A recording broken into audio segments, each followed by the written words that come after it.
give me one mic. Everybody's got excuses, but you got one life to live, one life to give, one moment, one opportunity. Boy, that's it, and it's all said and done. When the going gets tough and the tough gets going, you just go ahead and run. Cause opinions are like assholes, everybody has one. They're being constructive or they jealous of the outcome. It's not about the times you fail, it's about the times you got up. And I don't even care what the fuck your excuses is. Fact is, you just playing the cards of foolishness. What you think I'm doing is you gotta get up, get going and just move on. Don't look towards the past, you gotta groove on. You procrastinating now, you gotta get that motivation. I already created a track called Inspiration. Gotta get up, get going and get fucking hype. Go. Happy New Year, everybody. It is Thursday Night Rundown 2023. We are here, we are live, and we are loads in. That's right, loads in. It's a new word. Loads in with a bunch of news to get to. I, of course, am Justin JLB alongside my amigos, my hermanos, my co-hosts and everything else. We'll start off with Big Red. Big Red, how goes it, good sir? Happy New Year. It's going, and it's going. It's Thursday, baby. There you go. And still crazy in the new year. Maybe even a bit more crazier. It's we got to get him help at some point. But at this point, he's still our crazy. Kid Crazy, how goes it, good sir? Pretty good. Wishing everybody a happy new year and all our wrestling fans and here at WTN. I wish everybody's going to have a great 2023 and fuck all that new year, new me bullshit. That's so true. That's a valid point. It does take, you gotta. I like the old me. Yeah, I mean, there's a few things I could change about the old me, but hopefully in 2023 I change it up a bit. But a lot of news to get to, guys. Literally just coming through. Yeah, Vinny's back potentially. That's right, Vinny Mac, Vince McMahon. He is not out of the wrestling news. It looks like he had made an effort to the WWE board to basically tell them, hey, guys, listen, you're going to hire me back to negotiate these new TV deals for Raw and SmackDown. And, well, if you don't, I'm not going to sign off on them as majority shareholder. I guess that is a thing he certainly can do. It's only in 2023 that you host at your own company. That you hostile takeover of his own company. Hostile takeover. That's right. That's it. Hashtag blackmail. First blackmail of 2023 that we know. This has to be a movie, man. I'm telling you. It's probably going to be at the end of it. So I don't know how stuff works in terms of when he still get money over this anyways with the negotiation deal since he is majority shareholder. But of course, it's all about, it's Vince McMahon we're talking about here. So it's all about ego. And he just wants to basically set a precedent that he's not going anywhere and that this has been his baby for 40 years and he plans on doing the final negotiations. This is also including a potential buyout to also NBC, which has been heavily rumored and would imagine would be going there if NBC does in fact want it. Okay, but my question is, if they sell to NBC, that means Vince will lose his power, right? Mm-hmm. I mean, I don't know. That could be also something within the confines of I will still get a certain amount of shares in WWE, NBC, Universal shares or whatever have you. And so basically Triple H will lose all the keys. That would then be up to maybe NBC if they want to still keep him as WWE creative and whatever have you. Yeah. Wow. It was great. It was great till it lasted, guys. Well, I mean, no. It's not good. Well, keep in mind the TV negotiations only end at the end of this year. So Fox and US Network will still have Raw and SmackDown at least until the end of this year. They do expire in 2024. So negotiations will start this year. Raw on the US Network probably won't be going anywhere because that is by NBC. It's more just Fox that will be probably replaced by another NBC network or whatever they do with them there. So, and that's if NBC even were to get involved, which I imagine they will, since obviously they have the whole Peacock thing, and why not just try to own everything out of it? So yeah, we'll see. This doesn't mean a lot of people, I don't want to see Vince on my TV screen, No. This doesn't mean anything is going to happen with Triple H being lead of creative and what's going on legit on screen. You most likely will not hear anything about Vince McMahon on TV either or anything like that. This is strictly just behind the scenes to negotiate a deal and Vince McMahon to at least kind of get the final say. Hey, I'm going to be a part of negotiations with my company because I can be, since I am majority shareholder. Yeah, and that's a pretty lack of confidence from Vince in Nick Khan and his own daughter there, because they're the CEOs, right? They're the ones who should be taking care of the negotiations for new deals. That's what I was thinking exactly. So I don't think this. I think I agree with. I don't think I agree. I agree with JLB about the fact of creative. I don't think that will change anything in creative for now, at least. Right. But yeah, that's Vince thinking. Well, in my head, if I put myself in Vince's head, and I don't know how that's gonna go, but if I put myself in Vince's head, and I think that I'm the only one who could get the best deal for the company. Right. So ego. So that's his ego. This whole thing is based on ego. ego. Yeah. This is a pure egocentric ego trip. I kind of get it. If I built something from ground up, I would maybe want to be in charge of its future. But when it is your baby and you jeopardize your baby by having a whole bunch of sexual allegations because you're a pig, it's no longer your baby. And especially when you decide to make a company public with shareholders, it's ultimately not your baby anymore. So, he was smart in still, I guess, being lead shareholder, a majority shareholder there. I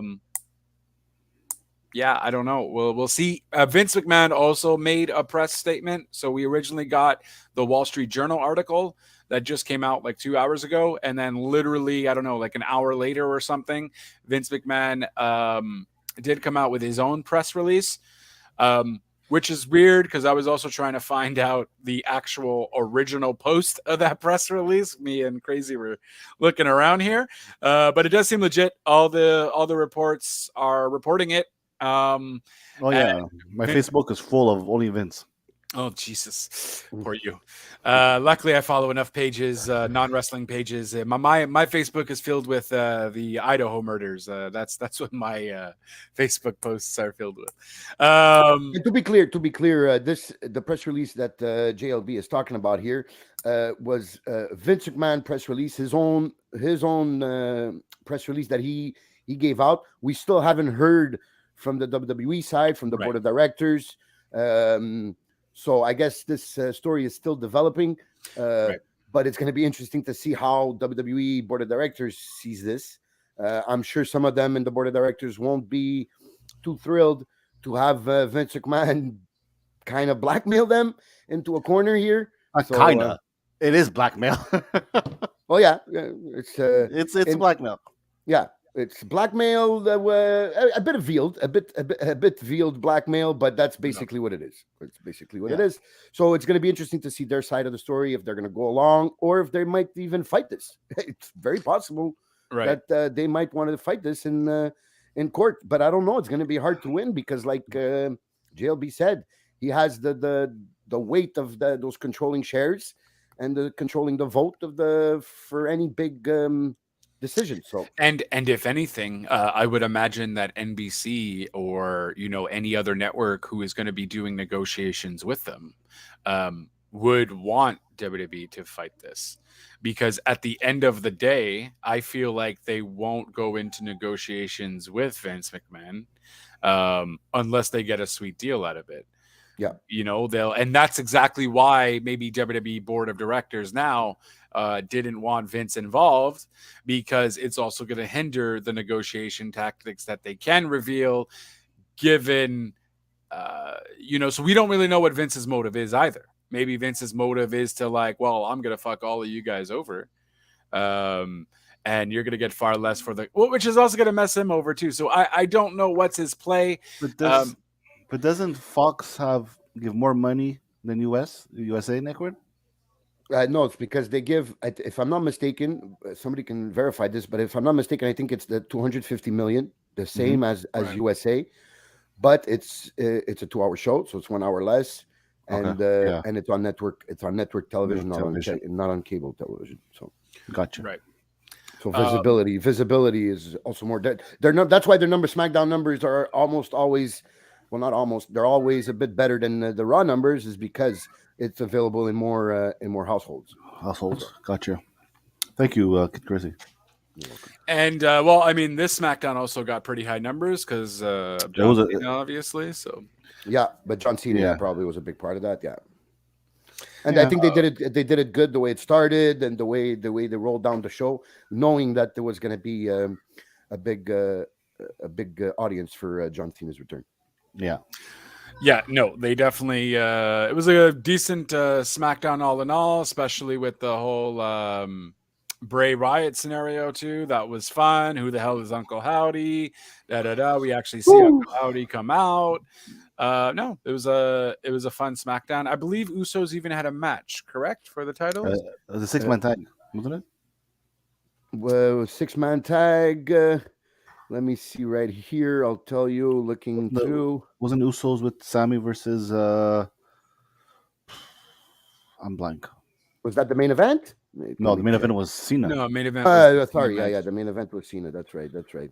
So that's why Sammy was there then. Sammy was in there for that match. So maybe I'm confusing the 6-man. The 6-man was on Raw. Yeah. Oh, there you go. I was confused. Yeah, for sure. Because Pierce had enough of Usos bombarding. Yes. That's right. Yes. Jay's on the ball. I have my moments. So with that, it's still in development, like Kid Crazy said. So we'll definitely keep you in the loop. We'll also post that there because it just came through, so we didn't have any time to post anything. But that just came through there. On some other news, so Money in the Bank will be in London this year. First time in 2 decades that it's in London. First time for Money in the Bank, obviously. So that will be July 1st, Saturday. It's a Saturday, of course. Saturday, July 1st in London at the O2 Arena, which is quite shocking because it's only 20,000 people. Mm-hmm. So I'd figured they'd want to maybe push it up to a higher stadium or venue since, I don't know, you're in London. Chances are you're going to sell out no matter what since you haven't been there in God knows how long. Yeah, maybe they don't want to take the chance since it's not one of the 4 big ones, premium live events. Maybe they don't want to take a chance that it won't sell out, so they'd just rather sell out at 20,000. Well, they promoted it as the Big 5 now, so I think they're considering it as one of the Big 5. Oh, that's Money in the Bank? Oh, okay. Okay, so that is surprising a bit. If they're gonna, well, 20,000 is still quite a. Well, it's 20,000, but also there's the air chairs on the floor too. So. Yeah, but that's that's everything. That's everything. 20,000 is their capacity. Yeah. That's where they have a lot of the boxing events when they are happening in London. So it's the O2 Arena, and a lot of concerts and everything. It's still a very good, state-of-the-art arena. Just you would think if they're going to promote it as one of the Big 5, then I would think they would try to get in a bigger stadium. But like maybe they want to sell out in record time and then say they sold out in less than a day and That's fair. Easier to market it that way, I guess. No, that's fair. And I don't know, maybe they're just not greedy. They're not Vinnie Mac here. They're not greedy. They're not gonna. They know they're gonna at least sell out 20K, if anything. Yeah. So they're just gonna take it for what it is. Can we say that Drew or Sheamus wins the Money in the Bank? I mean, that's very possible. Yeah, I mean. That would also, I don't know if they'll do it just because they're in London, though. Clearly, they didn't do that when they were in Glasgow for Drew to win the title. True. So That's true. Yeah, the IC was the IC? No, it was the world title on top of that. So I don't know. That was also Vince writing, though. So we shall see, but I don't think they're going to base it just because they're in London to win the Money in the Bank. Yeah. They're obviously going to have a plan for it. If the plan is for Drew, that would be cool. Because Drew definitely deserves another title reign post-COVID. So, Amen. Yeah, post-Thunderdome. Yeah, post-Thunderdome, exactly. I guess we're still in COVID time, so post-Thunderdome. Yeah, so that's pretty exciting news there. They'll at least be in London this year. So Triple H did mention he wanted to do a lot more international shows and all that. So that's what he's doing there. Little thing, Young Bucks, his contract is going to end this year, or at the end of this year rather. So they apparently are in negotiations for new contracts. Sorry, finish your thought. Go ahead. Is that wrestling contract or EP contract? Wrestling contracts. Okay. So I imagine if they're still EVPs, that it won't be an issue to get some contract going. But Meltzer did note that they are currently in contract and negotiations, but it's nowhere near settled. It is only like January 5th, though. So, let the year go on a bit. From what I heard today, I heard the same information that you just spoke about. But I thought that Kenny Omega's contract were finishing at the same time as the Bucks, but apparently not. I think his contracts finish earlier than the Bucks. So it's going to be interesting to see how those negotiations go. Okay. With the Elite not being kind of ending their contracts at the same time, and with what we saw at Wrestle Kingdom in Japan, with Kenny Omega winning the U.S. title over Will Ospreay. Will he use this as leverage to get more money from AEW?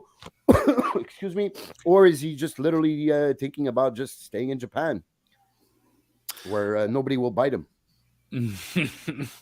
Definitely nobody will bite him in Japan. It took me 2 seconds to get that. Yeah, that's a valid point, though. That is a very valid point. Speaking of Wrestle Kingdom, so obviously Wrestle Kingdom was a big news as well. Yeah.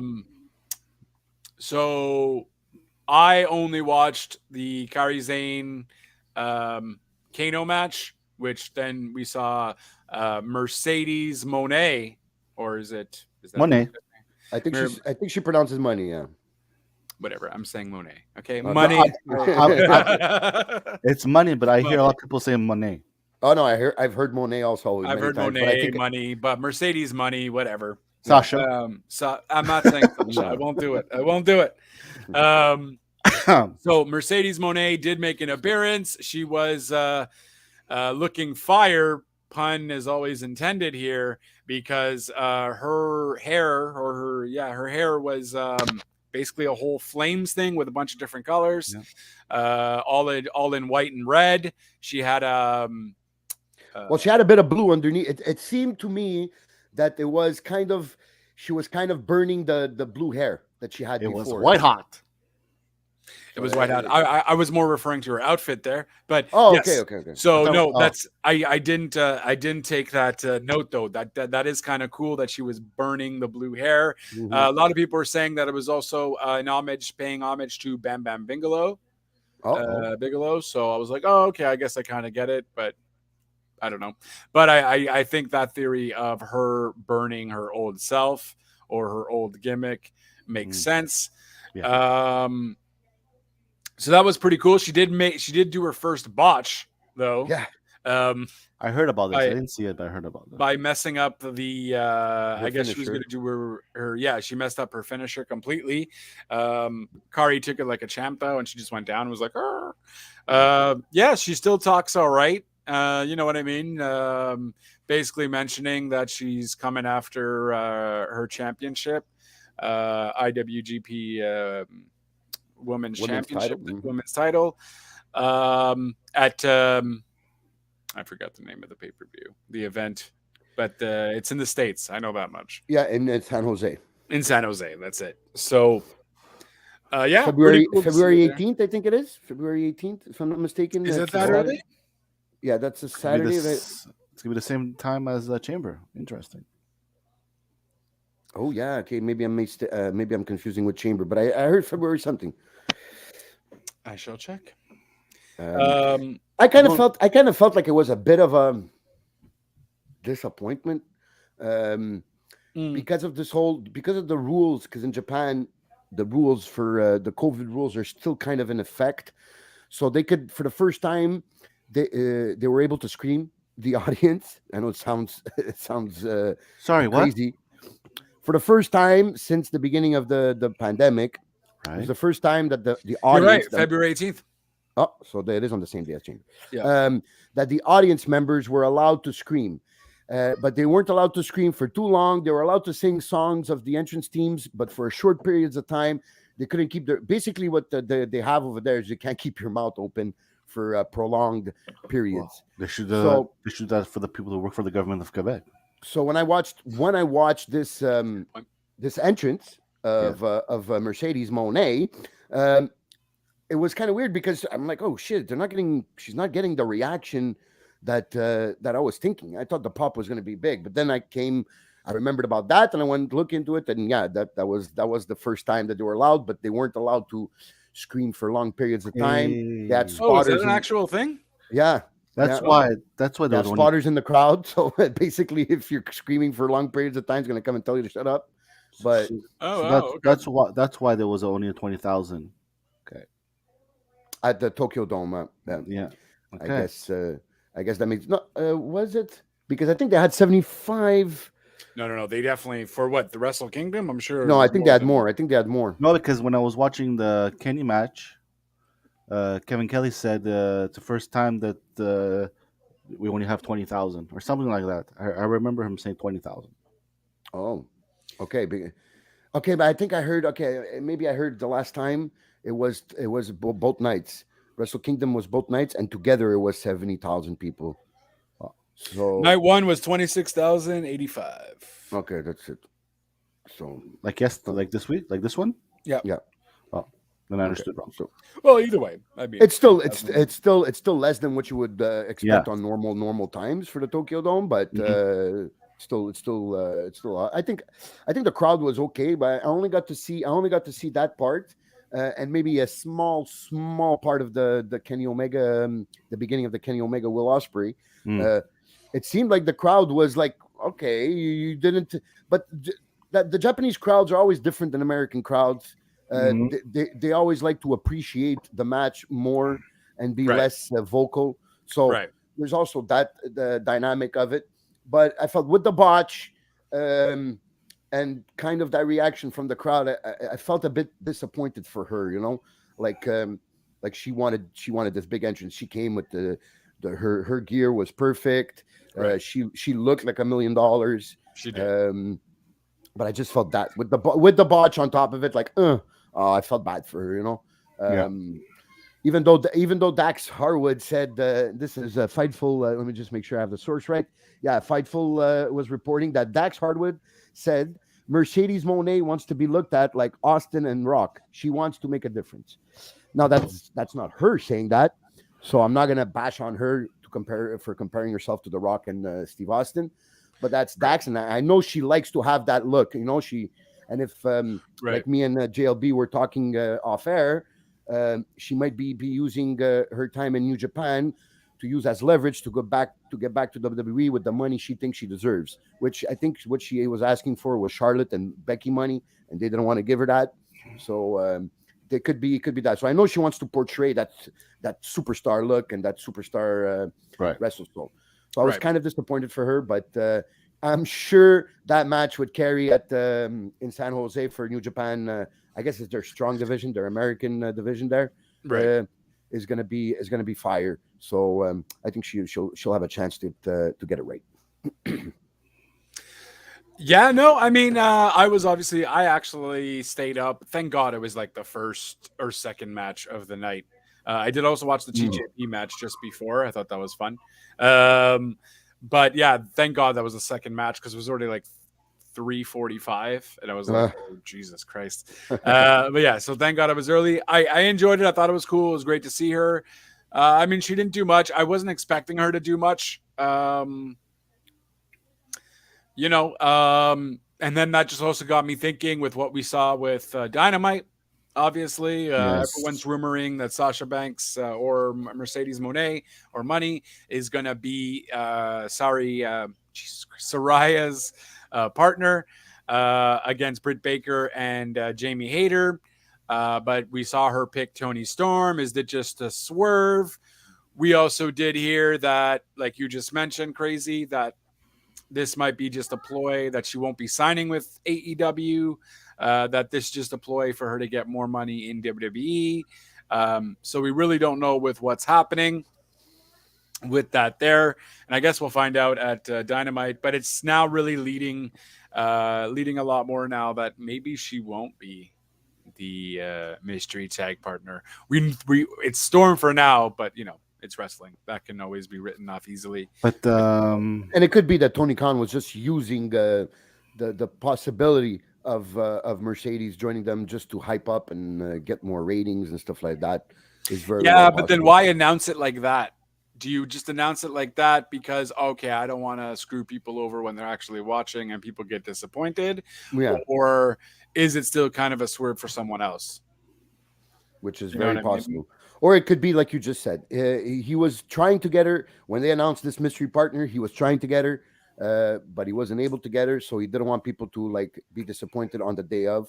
So the week before, he decided to announce that it was Toni Storm, so like that people don't freak out next week. It's a weird way to announce it, though. That's kind of just the only thing. What was the? I always forget her name. Shida Akuru. That's it. Shida didn't take it well when they named Storm as a partner. Yeah, it was very very awkwardly acted there. So I think we're gonna say heel turn right there, and I think she's gonna attack Storm, and someone else is gonna come. That's how I see it. I'm down for a Shida heel turn. That's for sure. Yeah. These Japanese stars, especially the women, are really go all out when they do their heel characters. So, so like we've seen Asuka tease it on social media. I'm really interested in seeing a Shida heel turn, but I just thought it was horrible acting by especially Saraya. I thought she was better than this. She's really been disappointing to me in since her arrival in AEW, and it was kind of like awkward. Like, I'm sitting right next to the best wrestler in the world, and then she kind of like little high school girl turns around to Tony and puts her hand on. I want you to be my partner. You're the best. I don't know. It felt cheesy to me. Hopefully, she gets her mojo back. I don't think she was ever good with promos, though. No, she wasn't that good with promos. I don't think she was ever necessarily good with promos. And with the promos that were good, I feel that it was a lot of stuff scripted involved. It was script, or it was camera angles, or it was close-ups, or whatever have you. So now that AEW has that like freelance freedom choice to kind of do whatever you want, I don't think I don't think Saraya is ever gonna. I mean, her first promo or second promo was kind of okay, but I don't recall her ever being really great promo wise, even in WWE. It was more just the production of it that kind of helped it out, I feel. Like at the beginning, I remember, but I remember when she brought in her what was it called? Her little faction that she had, where she was kind of the leader of that faction in WWE with was it Mandy Rose and and Sonya Deville, was it? Or was it Ruby? No, it was Ooh, no, it no. That's wasn't it. There was Ruby. no. That's it. Ruby was the Riot Squad, and her it was Mandy and Sonya. Um, and I think it was Mandy. I I'm don't not think it sure was Mandy. I'm checking because because now that I'm saying it many okay, times, it was Absolution, yes, that's the name of it. and it was Mandy Rose and And Sonya Sonya Deville. Deville. Yeah, Okay, so I have like a memory of her being okay doing those promos as the leader of Absolution, but I think you just hit the nail on the top there by saying that it was more like everything was planned for her, everything was prepared for her in WWE. right. Um, Everything was done so she would look good in these promos, and now with more of the freedom they have, and it's not as easy. It doesn't come as easy for her, and that makes sense. I think your analysis was right on for that one. Thank you.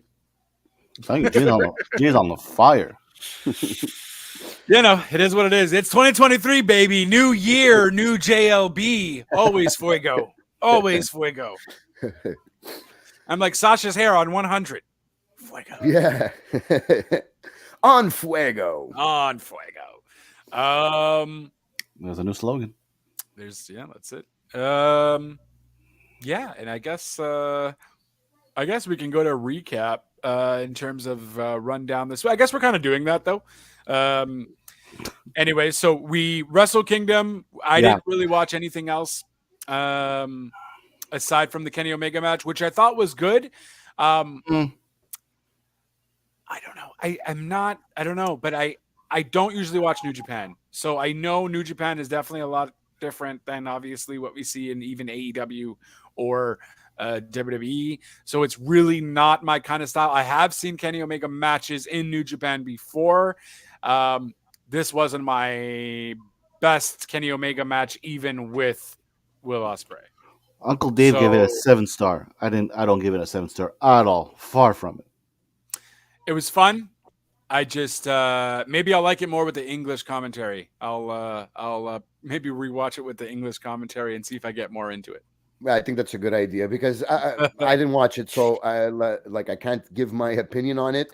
But what That's I've fair. heard from guys that have watched it and from I guess internet wrestling guys that have watched it and they usually give a pretty good rating on these matches, and they're pretty said it was a maybe not Okada that 73-minute match with Okada, maybe not that good, but Okay. I heard it was pretty close. And the way they put together, like JLB was saying, Japan puts together their matches differently. The Right. psychology is different.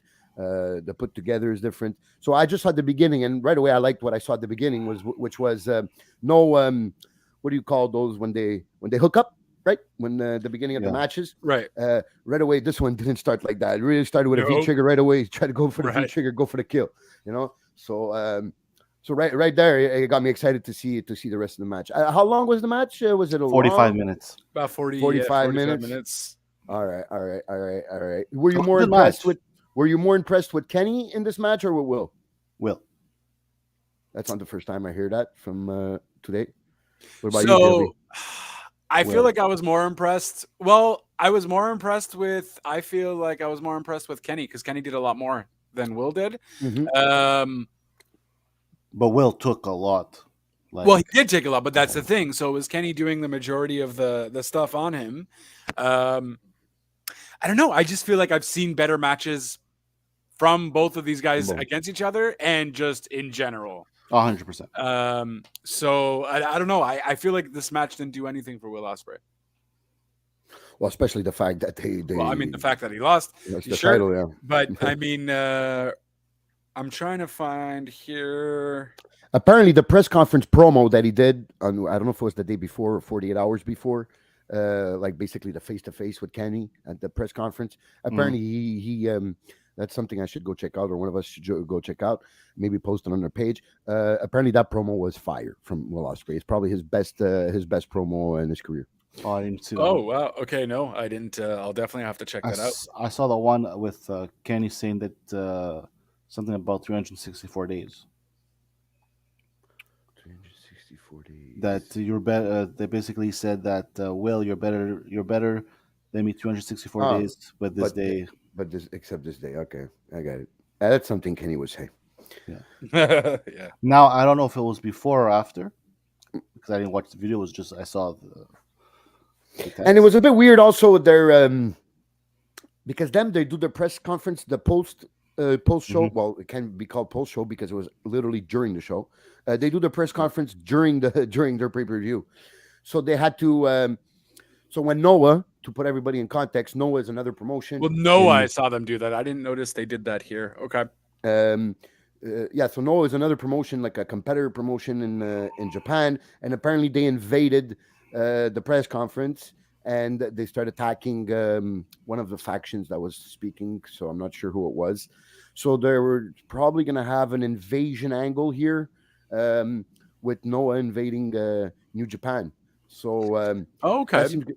That seems good. And just to put, Noah is that company where Shinsuke Nakamura had a great match with Muda last week. Yeah, very good match. Yeah, you were a fan. Okay. Yeah. That was That's Jay means no. I didn't really care. that was the real, the OG Shinsuke Nakamura. Yeah. Here we go. I feel like I feel like I've seen better Shinsuke. I feel like he was a bit rusty. Shinsuke. One, I feel like Great Muta didn't give a shit about being there, and I get why now he's doing a farewell tour because after I don't know 3 decades of doing it, he's finally hanging it up, and I see why. I get the concept, the nostalgia, the history, the dream match.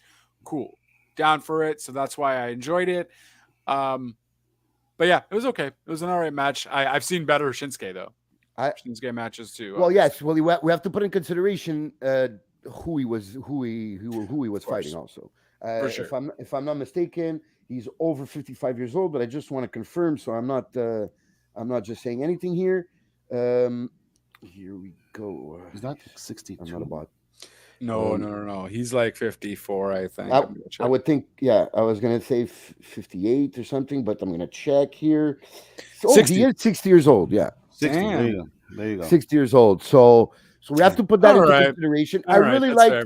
I really like the psychology of the match, and I really, really loved the way Shinsuke took the mist out of his mouth. Yeah. That was pretty cool. That was cool. Yeah.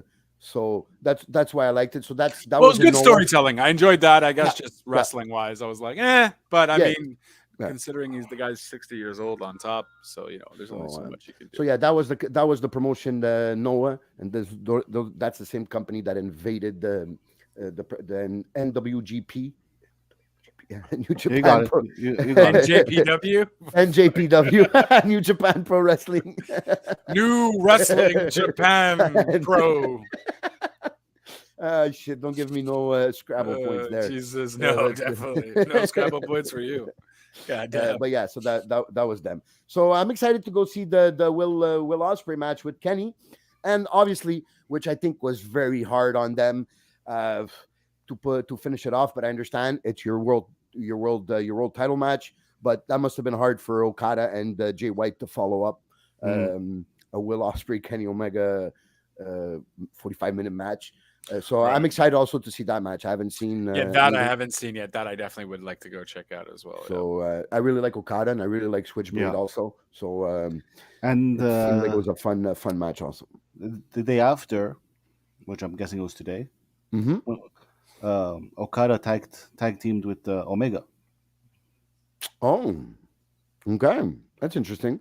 Yeah, that's interesting. No, we have no news yet on Ibushi, right? So wasn't on the card. His contract, I think finished December 31st, if I'm not mistaken. If I remember reading that correctly. So we could be seeing Kota Ibushi in North America pretty soon, which I absolutely love. I think Ibushi, in my opinion, my personal opinion, is better than Okada, but that's just me. I understand how good Okada is. The Rainmaker is a lot of people think he's the Ric Flair of modern times, but I just love Kota Ibushi. So if he were to come to AEW or WWE for that matter, I would be very excited. and hopefully they would book him well. So we might get news from Kota Ibushi. Bro, if they come into WWE, they're gonna book him in like the new Kai En Tai. They're like, don't bring him to WWE. All right, Or Tele Express. let's not and say we did. Okay, definitely. Well, no, it's Triple H running it. Who knows? Maybe like Kai En Tai Square or something. Yeah. I don't know. We'll see. Maybe what he's done with Akira is maybe giving him a little bit. What has he done with Akira? Well, we all heard your rant last time. All right, slowly. He can't make him a superstar overnight, but slowly taking off the gi, having some. Okay, he's still losing. Well, actually, other than last week, I think it was his first pin. But right. You see, he's even when he was just still losing, he was actually having good matches. TV. Yeah, exactly. At least he's on TV. He's no longer in the ninja gimmick. We'll see. Slowly. Piano. Slowly. It's an O. All right, listen. Okay, I made the joke. You accept it. You laugh. We move on. This is how it works. Keep rolling. Hopefully I don't know. Hopefully he wins the Money in the Bank. In Okada? Akira Tozawa. You know, maybe give him something to do or whatever. Because I've been a Tozawa fan for the longest fucking times. So here's to hoping. It's maybe false hope, but here's to hoping that maybe they do something with him there. With Darby Allin, I think those are the best two tope suicide dives. Fuck you, Excalibur. Yeah, so you fucking did it. Excalibur's like, ha! I'm getting people to know the fucking. It sounds better. Spanish versions. No? Yeah, it sounds more exotic, I guess, but whatever. It's a suicide dive. Whatever, but you're in fucking North America. You're not in AAA commentating, though. You don't Yeah. But them two, Akira and Darby, are probably the best suicide dives in the business. So So I like Akira too. I guess this is a bit of breaking. Well, not breaking news, but part of the news segment here on WTN. We all heard last week the rap of Max Caster. Yes. Yo, listen. So apparently, like they don't let anybody. Well, Max Caster only has to let Tony know about the main points of his rap. So Tony had to okay it, but nobody else knew about it. And these are things usually when you go this deep into personal shit, usually you let the other person know. So Max Caster basically in his freestyle or whatever you want to call it, said that Jarrett stole the old story about Jarrett stealing Kurt Angle's wife, right? Karen. Right. So Karen lost it apparently after hearing did. that. And I even commented on her rubbishness. I'm like, Karen, stop. Does it fit perfectly that her name is Karen? It fits perfectly. Like, couldn't have done it any better. I'm like, Karen, you done did it. This is something a Karen would do. You're living up to your name, Karen. Yeah, yes.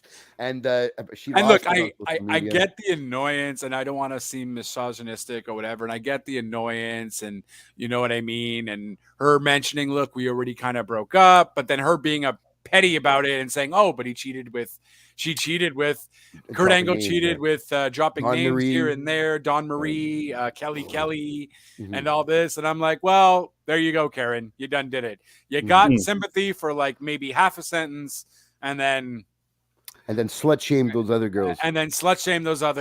So here you are, Karen. I doubted that. Kelly I mean, who knows? Who knows? But it's not even the point. Listen, Max Caster is doing a freestyle. It's one of his punchlines in a sea of other punchlines in his rap. That's it. And okay, it was to get a reaction. He got the reaction. Move on. Now you're making it a story again. Not Max Caster, because people would have laughed at the punchline and moved on. Like, so no one's talking about you, Karen. Exactly. No one even really knows, to be frank with you, unless you're like a hardcore. You watch TNA back at the time, and even if you do know, honestly, you're probably already mature enough not to go and say anything, and you've stopped giving a fuck. But the fact that she's still talking about it. Well, no, me. it's not her talking about it though. It's Caster brought it up, and then she did. Maybe maybe she felt the way though. You know what I mean? Who knows? Maybe she's getting little things here and there about that. People look at her weird sometimes when she goes in certain rooms because of the whole scenario. It could very well be a possibility that it's still something that lingers around. When she goes places, maybe when she was with Ric Flair, the last match there, and Jeff Jarrett was with her. I don't know. Maybe she got some comments. You don't know. We don't know. But at the end of the day, it doesn't matter. Like Crazy was saying, it's a line. It's a line. It's a little thing. Maybe it hit a nerve, and that's why she went nuts. It got me scared thinking that we were going to see Karen on TV the next week. Thankfully, that's something we don't want to see. So this week on his podcast, because he has a podcast on the ad-free show podcast with Conrad, all the podcasts that Conrad does, and Right. Jeff Jarrett has a podcast with him, Right. and he wanted to clear the air for all this. So he goes, okay, I think it's time for me to comment on this. I've never commented on this out of respect for Karen and Kurt's kids, but now they're old enough. So he just, without mentioning the names, which he did it at least a smart way, without mentioning the names, he said, I'm sure you guys have heard about the names, but when Kurt came to TNA, they were already separated. They're already living apart for already quite a while. Right. So that story and everything, and he basically Joe was mad. Basically, he wanted to say that he was mad and that the lack of respect from Max Caster from not going up to him and mentioning that he was going to mention this. That you're going to see next week, you're going to get a little surprise, which was next to the Dynamite, which was yesterday. I don't know if you guys caught this, but while Jarrett was in the ring with Bowens and Max was outside the cables, he gave him a little stiff shot there, Jarrett. A nice little stiff punch to. I thought that was just like I didn't notice it was a stiff punch. I did not notice this at all. Yeah, but I can't tell from at home. I can't tell if it was stiff, but I can definitely tell from Max Caster's reaction that he wasn't expecting that. So okay, something to rewatch. Yeah. So again, it was kind of I kind of laughed there. I go. Well, he also mentioned Karen again too, though. No. Yeah, he did. Yes, he did on his rap. Yes, he did on his rap. What was it? Because I think Sean Ross Sapp done quoted it again. And you saw Jeff Jarrett was like smiling, like, you motherfucker. Yeah. Like, I'm gonna get you, fuck. But I thought this made a bit of 2011. No, was it 2011? No, it was way before that. Way before that. It was like 2006, 2005. Yeah, 2006, 2007. Yeah, TNA. So yeah, it was like 15 years ago. Getting a bit of. Is this the one? Hold on. Damn it. Yeah, that was the rap.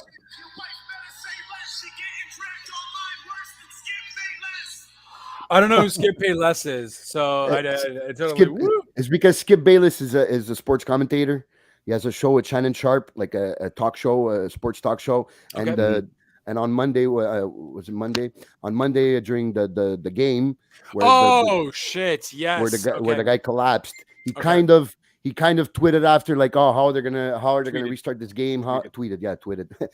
How they're gonna replay this game? It's an important game. How they're gonna do that? So people like completely lost it. We're like, so that's why more than a game. This is a serious injury, whatever. So you mentioned you apologized at least, unlike Karen. Yeah, he apologized, and to his defense, at the end of the tweet, he does say this all seems irrelevant now. So all this meaning, all the meaning of the game and the importance of the game, he did say, finish the tweet with, this all does seem irrelevant now. So it was a bit of people jumping the gun, but whatever. That was a nice wink there from Matt Caster, and he did mention Karen again, mentioned Skip Bayless, mentioned Andrew Tate getting arrested. That was total TNA, total nonstop yeah, acclaim. Total nonstop acclaim. That was nice too. Yeah, that was nice too. So So that was them a bit rehashing this whole story. I'm surprised that I like Kurt Angle must be listening to all this and like, shit, I ain't getting involved in this shit. Right. Well, Caster even had commented on it too on Twitter, and he's like, "Listen, Kurt Angle's my boy. At the end of the day, what was his? He kind of just mentions like he kind of kayfabes it, and he's like, Kurt Angle's my boy. At the end of the day." And I respect Kurt Angle a lot more than I respect Jeff Jarrett or something along those lines. So, and just whatever. He's just like, hey, it was what it was. Like, don't think too much into it. You know what I mean? Maybe Max Caster is Jason Jordan's brother, and he's the other illegitimate son of Kurt Angle.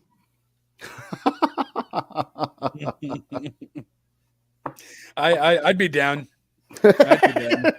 Why not? Why not? Fuck, where's the comment? Okay, I can't find it. But yeah, that's so I don't know. We'll see what happens. I feel like it's a tad. I still feel like it's kind of kayfabe, a bit maybe, or they're gonna turn it at least into a kayfabe angle where it's. I don't know anymore. To be honest with you, or maybe it's over. Maybe it's over. Yeah, because we kind of acclaimed beat them, and it looks like maybe they're going to move on to another rivalry with somebody else. So yeah, maybe that or maybe I don't know, get Jeff Jarrett off my fucking screen. That would help too. But they have another match. I concur. What do you mean you have another match for the tag team titles with them? Yes. Yeah, for Battle of the Belts, I think. Yeah, and it's a no holds bar. Oh, because of the whole story with the which was a really good match. I enjoyed it. No, it was a good match. Jay Lethal was good, man. Jay Lethal was good, and for 55 years old, JLB is lost. Isn't the match this Friday? What are you guys talking about? Battle of the Belts is this Friday. No, but they had a match at Dynamite. Are you still talking about Jeff Jarrett and the Acclaim? Yes. Yeah, they had that match. No, it was a decent match. I'm saying the next match for the next match is yeah. No, but he's saying they're gonna fight again at Battle of the Belts, and it's okay because they had a good match this week on Dynamite. Yeah. So that's fair. Basically. I enjoyed the finish very much. Yeah, no, it was fun. The whole thing with the missed. Yeah. Oh yeah. Okay. It was kind of quick there. Okay, bang, bang. You restart the match, and bang, it was over there. That's it, and it was over. It was a bit weird. I mean, maybe there were maybe it's due to time constraints. They realized they went to maybe a bit over, and they're like, "Oh fuck, we got to finish this." Yeah, could be very possible. It happened there before. Okay. So, guys, what's happening with Sammy over here? Which Sammy? Sami Zayn. We saw at the end. We saw at the end of SmackDown.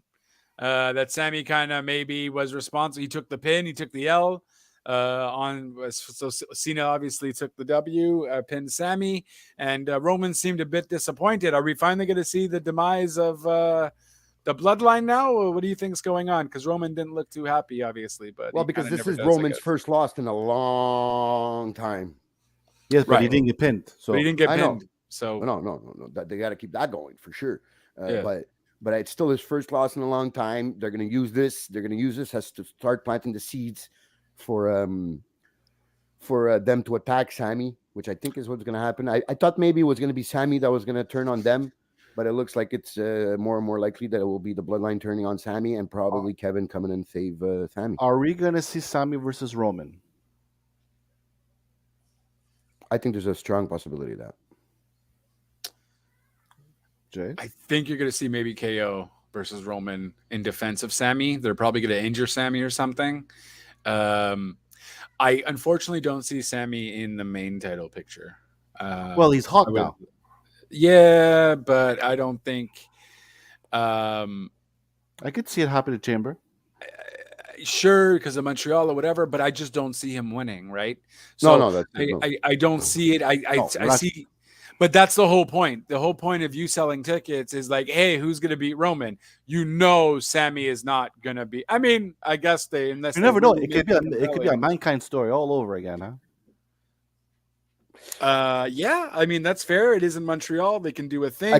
I could imagine how crazy that crowd would get if Sammy were to win his first. It's going to be the biggest Olay chant I will ever hear in my entire life. Even though I think KO winning would also be big, but since KO already being champion before, I think for Sammy to win his I think first world Sammy title in would Montreal would be fucking- huge. Yeah, I think Sammy would legit fucking have there would be it's going to be rain in the Bell Center, teardrops There'll of be joy. There'll be a Sami parade Zayn- downtown. Yeah, Jesus. Yeah, because Montreal will do a parade for any Yeah. fucking reason. Yeah. So It's I better than wouldn't, flipping I, cars. I wouldn't be I surprised. mean, they might do that too. Don't rule that out. Mhm. Clearly, Montreal wins. Montreal wins the first First round. the first round, then they fucking flip cars and burn cars and shit. So Sammy Come wins on, the championship. Didn't make any tell of this. But Just saying. I also agree with JLB about, like, it doesn't feel like Sami Zayn will be the one to beat No. Roman, to take that title away from Roman. But if you give me a strong match, and if during that match I actually believe at some points that Sami will win, then Yes. their job is going to be effectively done. Yes. And I think that's great enough, because I don't Well- see Sammy. I don't see Roman losing to Sammy. I could definitely see Roman losing to KO though. I think we're gonna know by the end of Rumble what's gonna be happening. I mean, it again. Even if you do Sammy Roman, I don't think it matters. At the end of the day, you probably already sold out the Bell Center, so Guaranteed. it's not gonna affect anything anyways in that regard. And the fans will just be happy to see Sammy in the main event. Whether he loses, it won't really matter. If anything, it's just gonna give Roman more heat. Yes. If Yeah. anything, so True. maybe I guess that could But- still work. and also maybe Bloodline needs that return to its original heelness. Right. Because to gain over their Yes. And they really just demolish Sammy. Like they just, Yeah. and maybe that's when KO finally comes and helps them. Yeah. And Because then- like I told Big Red a few weeks ago, like this whole Uzi thing is also Yes. starting to be not boring, but stale. So you see it, the reactions are not the same from the crowd. They're still really over, and we still hear the pops, For but sure. not as much as in those first couple of weeks when that stuff was happening. So maybe it's time to for the Bloodline to return to its original heel ways. Yeah. So I think that's a big beating on Sammy. Bring sympathy to Sammy. Especially in and- Montreal. Yeah, especially Montreal, and heat back on the Bloodline for the rest of Roman's run. I think would be the good booking idea here. So hopefully they go that way. Heck, they could even do that on SmackDown. They can beat him up like hardcore on SmackDown.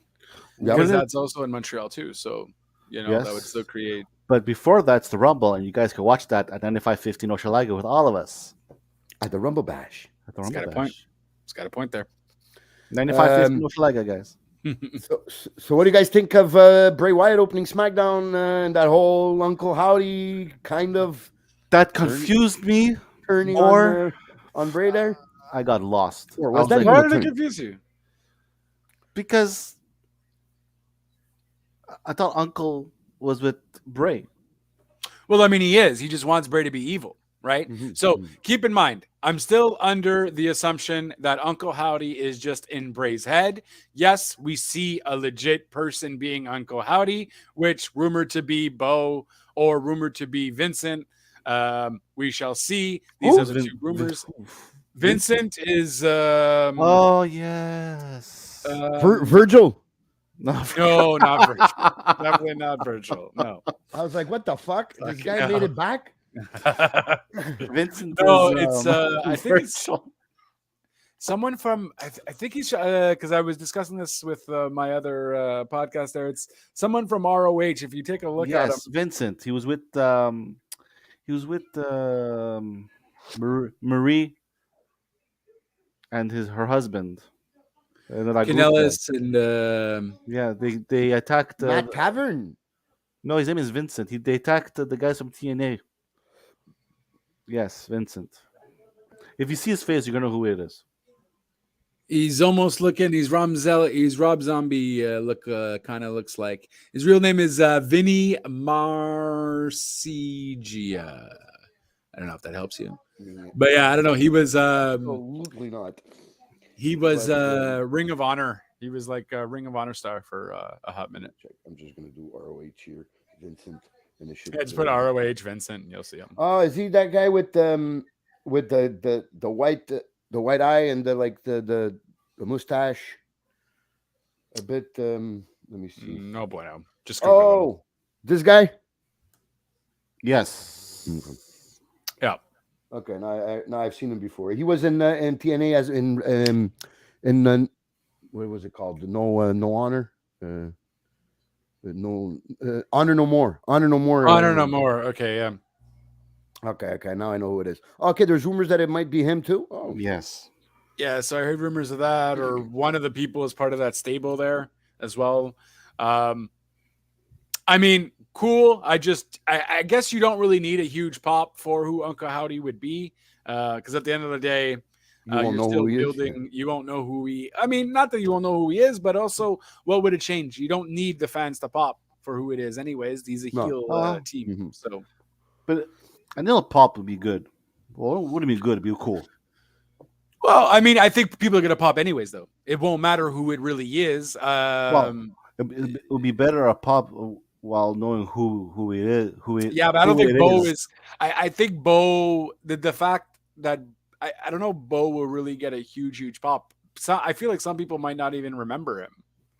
Sure, the inside wrestling fans know he's his brother and whatever. Don't you and da-da-da. believe? I believe that they won't remember who he is because he was so insignificant, unfortunately, that the only thing we really know him for was the Believe gimmick. And was it 3MB? Yeah, 3MB. Not 3MB. Yeah, two-man power. Was it? Yeah, 3-man band. Yeah. Yeah, but he had a good run in NXT. Yeah, but how many? He was the first main NXT roster? champion, right? No. Seth Rollins was one job. Seth Rollins was. Mhm. Yes. But I know he was NXT champion though. I believe think he was. Yeah. I think he beat Seth for the title. Okay.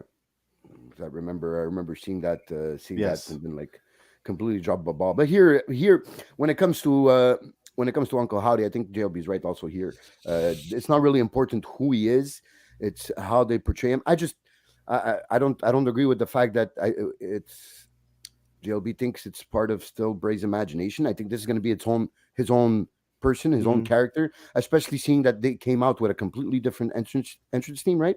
Right. Yeah. But that's just it though. How fucked up would that be though, bro? Maybe it's just me fucking overplaying everything in my head and fucking working myself into a work. But how fucked up would that be though? So you're gonna have legit characters for these people, but at the end of the day, they're all in his head. Seen messages that he's psycho. He was in a psychiatric ward. They said in the notes that he was dangerous and and that he's still dealing with these issues. So it's all in his head. But the fucked up part is this is no movie. Okay, this is no movie where we're gonna see little clips of different people and fucking effects. These legit people out there. And the reason why he turned on Bray is because he's the evil trying to change Bray. Uncle Howdy is that evil, right? Always saying, this is not your true self. You're actually wearing the mask now. Be your true self, yada, yada, yada, yada. So that's why he also turned on Bray, because he needs to make him realize this isn't you. He needs to make himself realize the demons in his head. Uncle Howdy needs to make himself realize that that's not his true self and that he's only going to get hurt by masking his true self and true identity and whatever. And I'm pretty sure LA Knight is going to play into that as well come Rumble. Okay, but if that's the case, how does Bliss fit in? Oh, we'll find out. I don't know. Bliss clearly is still going through this. She snapped on Raw like it was nobody's business. So clearly and we obviously keep seeing it every week. So she's going to fit somehow. I don't know what exactly they're going to do. It's don't crazy like because they have this double storyline going, one on SmackDown, one on Raw.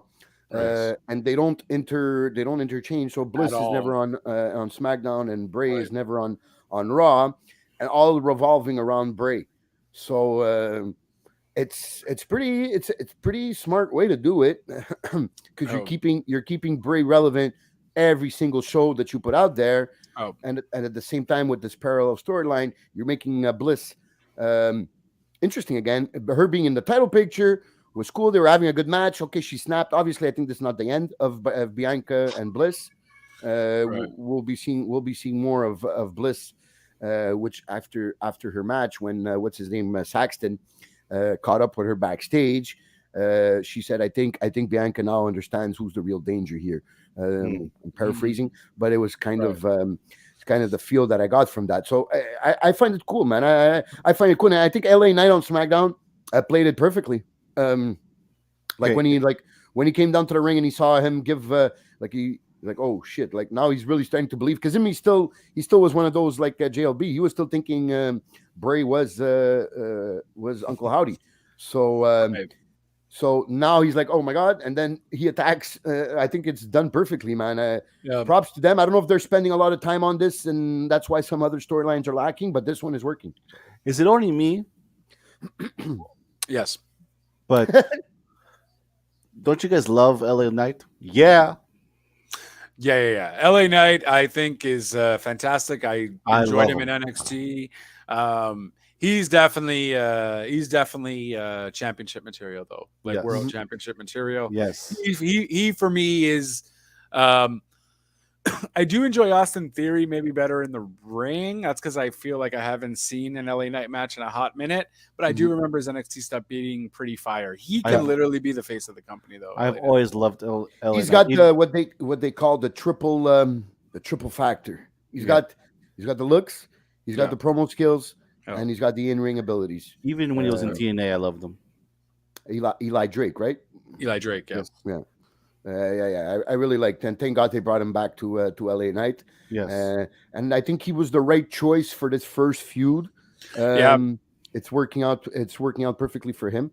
So, and I think this match will be fire at Rumble. I don't know which Bray we're gonna get. If we're gonna get still the Bray that still hasn't found himself, but I have a feeling this is gonna be a good match. And what is a pitch black match? You're pitch black? I'm assuming it's pitch black. But... Lights out. Probably just a lights out match like AEW has. It's going to be non-sanctioned match and no rules.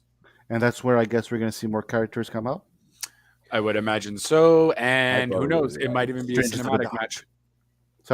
It might even be a cinematic match too. Don't tell me that. Oh, I don't mind it, man. If you're going to create this story, but with what they need to do for this too, though, you kind of need to have effects play into it as well, and it is really difficult to do certain things live. I know, but I find it so cheesy. What do you care? You're not going to be there. We're only getting Elimination Chamber. You're getting on the Elimination Chamber. I'm getting SmackDown. That's fair. I understand how it could be a bit cheesy, but at the same time, I understand maybe you're the Funhouse. Yes, that match with Cena, I could understand why you would say it was a bit cheesy. Oh, it was the worst match I ever saw in my life. No, it was the worst. I enjoyed it, but because you're looking at it as a wrestling match, and it wasn't. That's probably why you're. But look at it as like a movie trailer. Well, it was a boring movie. Yeah. Ouch. Oh man, John Cena in NWO shirt. That was fucking amazing. But it's completely different. Completely different than the graveyard match with AJ and Undertaker, which that was totally no comment. I won't be able to say the word now. Can somebody cinematic? Help me? Cinematic. Thank you. It was completely cinematic like the other one, but different, and it was more of a fight than the other one. But I think you can enjoy both in different ways. It's not my cup of tea. It's time what? It's not my cup of tea. Oh. No. Well, then thank God you ain't going to London for Money in the Bank. Bad joke. Guys, I'm going to have bad jokes in 2023 too. This is not going to change. So that's the story, I guess, with Bray. We're gonna get more development. So I guess the guy that was hyping it, the writer there, the creative writer, that was hyping it on Twitter, telling everybody to watch SmackDown tonight, was right. I guess it was Uncle Howdy's debut. Well, debut, maybe not debut, but kind of debut, because you saw him the week before, but it was just like an appearance. Debut. Yeah. For those who are listening to us right now, you guys could comment. We want to hear what you guys think about this. Yeah, what are you So guys thinking about Bray Wyatt and this whole storyline since initiated, and where it's going? How do you think it's going to end? Who's Uncle Howdy? Everything is welcome here. Um, English Moving French. on, we had Sheamus versus Solo Sikoa as their next match on SmackDown, which Mm. was a good match. I really enjoy Solo. Is Yeah. it just me or is Sheamus getting better? Well, he's definitely one of the best, a veteran that has Yeah. completely I mean, I don't know if he could have gotten better. I mean, he reached his mastered his peak and craft. he stayed there. Not better, but like his matches are getting banger over banger over banger. Yeah, because actually they're utilizing him properly now. Yeah, I think Yeah, that's he's it, under yeah. Triple H's reign. That's why. Yeah. A new era has begun, as you. The new era has begun. Yes. I think he has mastered his craft to a Yeah. point where you put him with these top guys like Solo, like Gunther. I would like to see Roman in a serious match with Sheamus. That'd be Yeah. And I think he delivers every single time. And I think Solo here in this case with Sheamus was the perfect fit, man. Mm. These guys can brawl. These Yeah. guys can go, man. And Solo, I think Solo is a future star, man. I think he's bigger star than his brothers. So Solo, yeah. Um, I prefer watching Solo than the Usos. I can agree with that. it's a different style, but Different but style. he's Yeah. but he has kind of a mix there of yes, he could fly also from the top rope, but he has that brawler that mentality. gangster brawler, yeah. He's a head Right. shrinker. Street guy. I think Street Champ is the perfect name Yeah. because that's he seems like he's a guy you don't want to fuck with if you see him in the street, man. And I love that fact that he's using the Samoa spike. Yeah. Yeah. And on Raw off the top rope, that was Yeah. sick. But yeah, that was a sick match. I think we're still seeing a bit of the brawling brutes here, kind of rivalry with the bloodline. So I don't think Mhm. that's over. That's interesting to see. Yeah. So I think it was a good match. I think maybe the Solo getting the pin is good Mhm. here. I have no problem with that. Okay, the bloodline. That was attacking- Sammy helping though, no? Or no? Sammy didn't well, kind of distracted. Yeah. help? Oh, okay. Yeah. I guess distracted would be. Yeah, it was kind of more like because then what they came and they started attacking Sheamus, right? Right. If I'm remembering correctly, yeah. So and then Drew came and helped Sheamus. That's right. Right. No, it's and then they came on Raw, him, Sheamus, and Drew to help. What was it? Street Profits. The Street Profits. That's right. Yeah, that's exactly it. So we see this going on more and more with Brawling Brutes, Street Profits, Kevin Owens, the Bloodline starting to create a pretty heavy set of enemies here. Right. And will it come back and bite them in the ass? I guess that's what they want you to. That's the question they want you to think Ask when they're it. writing when they're writing this. So Yeah, I really they're writing the fall of Bloodline, so that's what it's all leading to. Yep. So Yep. And it doesn't mean it's going to happen anytime soon. It's just they're really doing it piece by piece, slowly. And I think they'll turn on Sammy before it collapses. I think Right. it collapses with Roman losing the title. I think that would be the perfect time for it to collapse there. So after Mania. Well, yeah, but some people still think that Roman is going to drop it. Well, now we don't know because now we heard everybody's heard the rumors that apparently this Rock there's conflicting schedule, I guess, here for the Rock. We thought he had cleared the schedule from January to April for this comeback, and apparently now there's some conflicting reports about that. So that's well, why I it's just said- he hasn't committed yet. Do That's we why- actually know if he has anything going on in January? Or Oh no, Okay. I haven't heard. I thought it was that he hasn't committed is because of some upcoming stuff that he might have or that he might got offered. Okay. Because we are January 5th. Right. I think for him to come, he would have to come in the Rumble. It can't be just show up on the Raw before a WrestleMania and challenge. Oh man, he can't show up at the Rumble though. My friend was saying that too. Oh, what if he's number 30? I'm like, dude, there's no way The Rock is Well- gonna wrestle in the Rumble. Technically, the report's saying if it's not confirmed by the Rumble, then plans are changing. So I think we're gonna find out what's gonna be happening when the Rumble's done. Okay, I think that makes sense because you don't also want to put all your eggs in the same basket here for The Because Rock, and then what I, he ends up not being the able to come.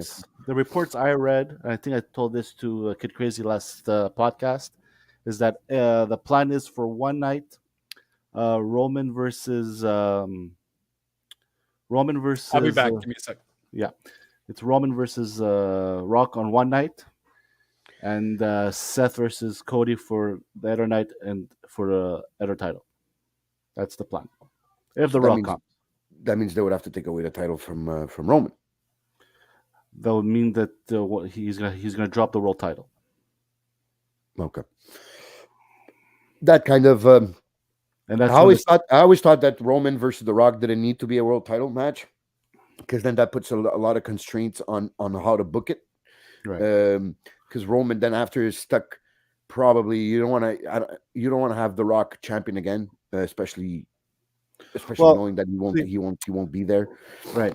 But the way I see it is that if to do it with the title, I think that Roman wins.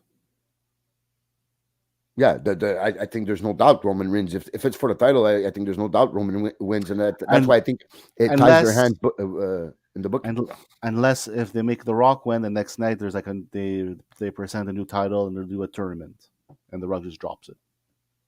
There's Yeah, also, yeah, which I doubt, I doubt that. I doubt they would go that route. because there's also reports of a new title design coming up as well. So Yeah, yeah. who knows? But definitely the way to do it for people to believe that either can win would be with no title, and it would be a really fun match to watch because you don't know who's going to win. If Right. it's for the title, you go into that match knowing that Roman Reigns will probably come out on top of this one. But whatever, I think we still don't know. I think you're right about we're going to have more of a complete picture of what's going to be happening at the Rumble, And for as- what's going to be happening at the Mania. Yeah. And at least what I've read, at least on Mania, the Saturday and Sunday, we're gonna have two title matches. It's not gonna be like only on the Sunday or the Saturday, which I, as a fan, am more interested in having two title matches than just one. Oh yes, yeah, of course. I think it was a mistake to put the titles together. I Mhm. understand what it did for Roman Reigns. Like it kind of made him the man, indestructible, no equal. He has no equal in WWE. I get that part, but I think it hurt the product, the TV product, on a weekly basis, having only one champion. But that's me, and it's hard once it's booked that way. Once you have Roman with both titles, because we know that was during the Vince era. Yeah, It's very, very hard after to take one of those belts away from Roman. right. Even though you don't agree, like let's say Triple H doesn't agree that Roman would have both titles, it's Mhm. very hard to take that away from Roman when you're pushing him as the strongest guy in wrestling, basically. So yeah. So I think it was his hands were tied once that was done. I understand what it brought to, like I was telling Big Red. I understand what it brought to Roman, being him have no equal in WWE, him being the man, the tribal chief, the head of the table. So it works. It worked out for that aspect of it.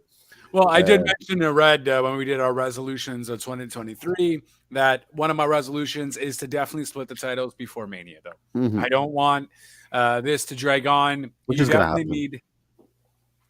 I mean, we'll see. I don't know. You know what I mean? And then, because that's the only title that's unified, right? And I guess the tag is just one, anyways. The women's Yeah, tag, but rather. like I said before, it's gonna be changed. If I read the right reports. What do you mean it's gonna be changed? Well, Well, not for the women's.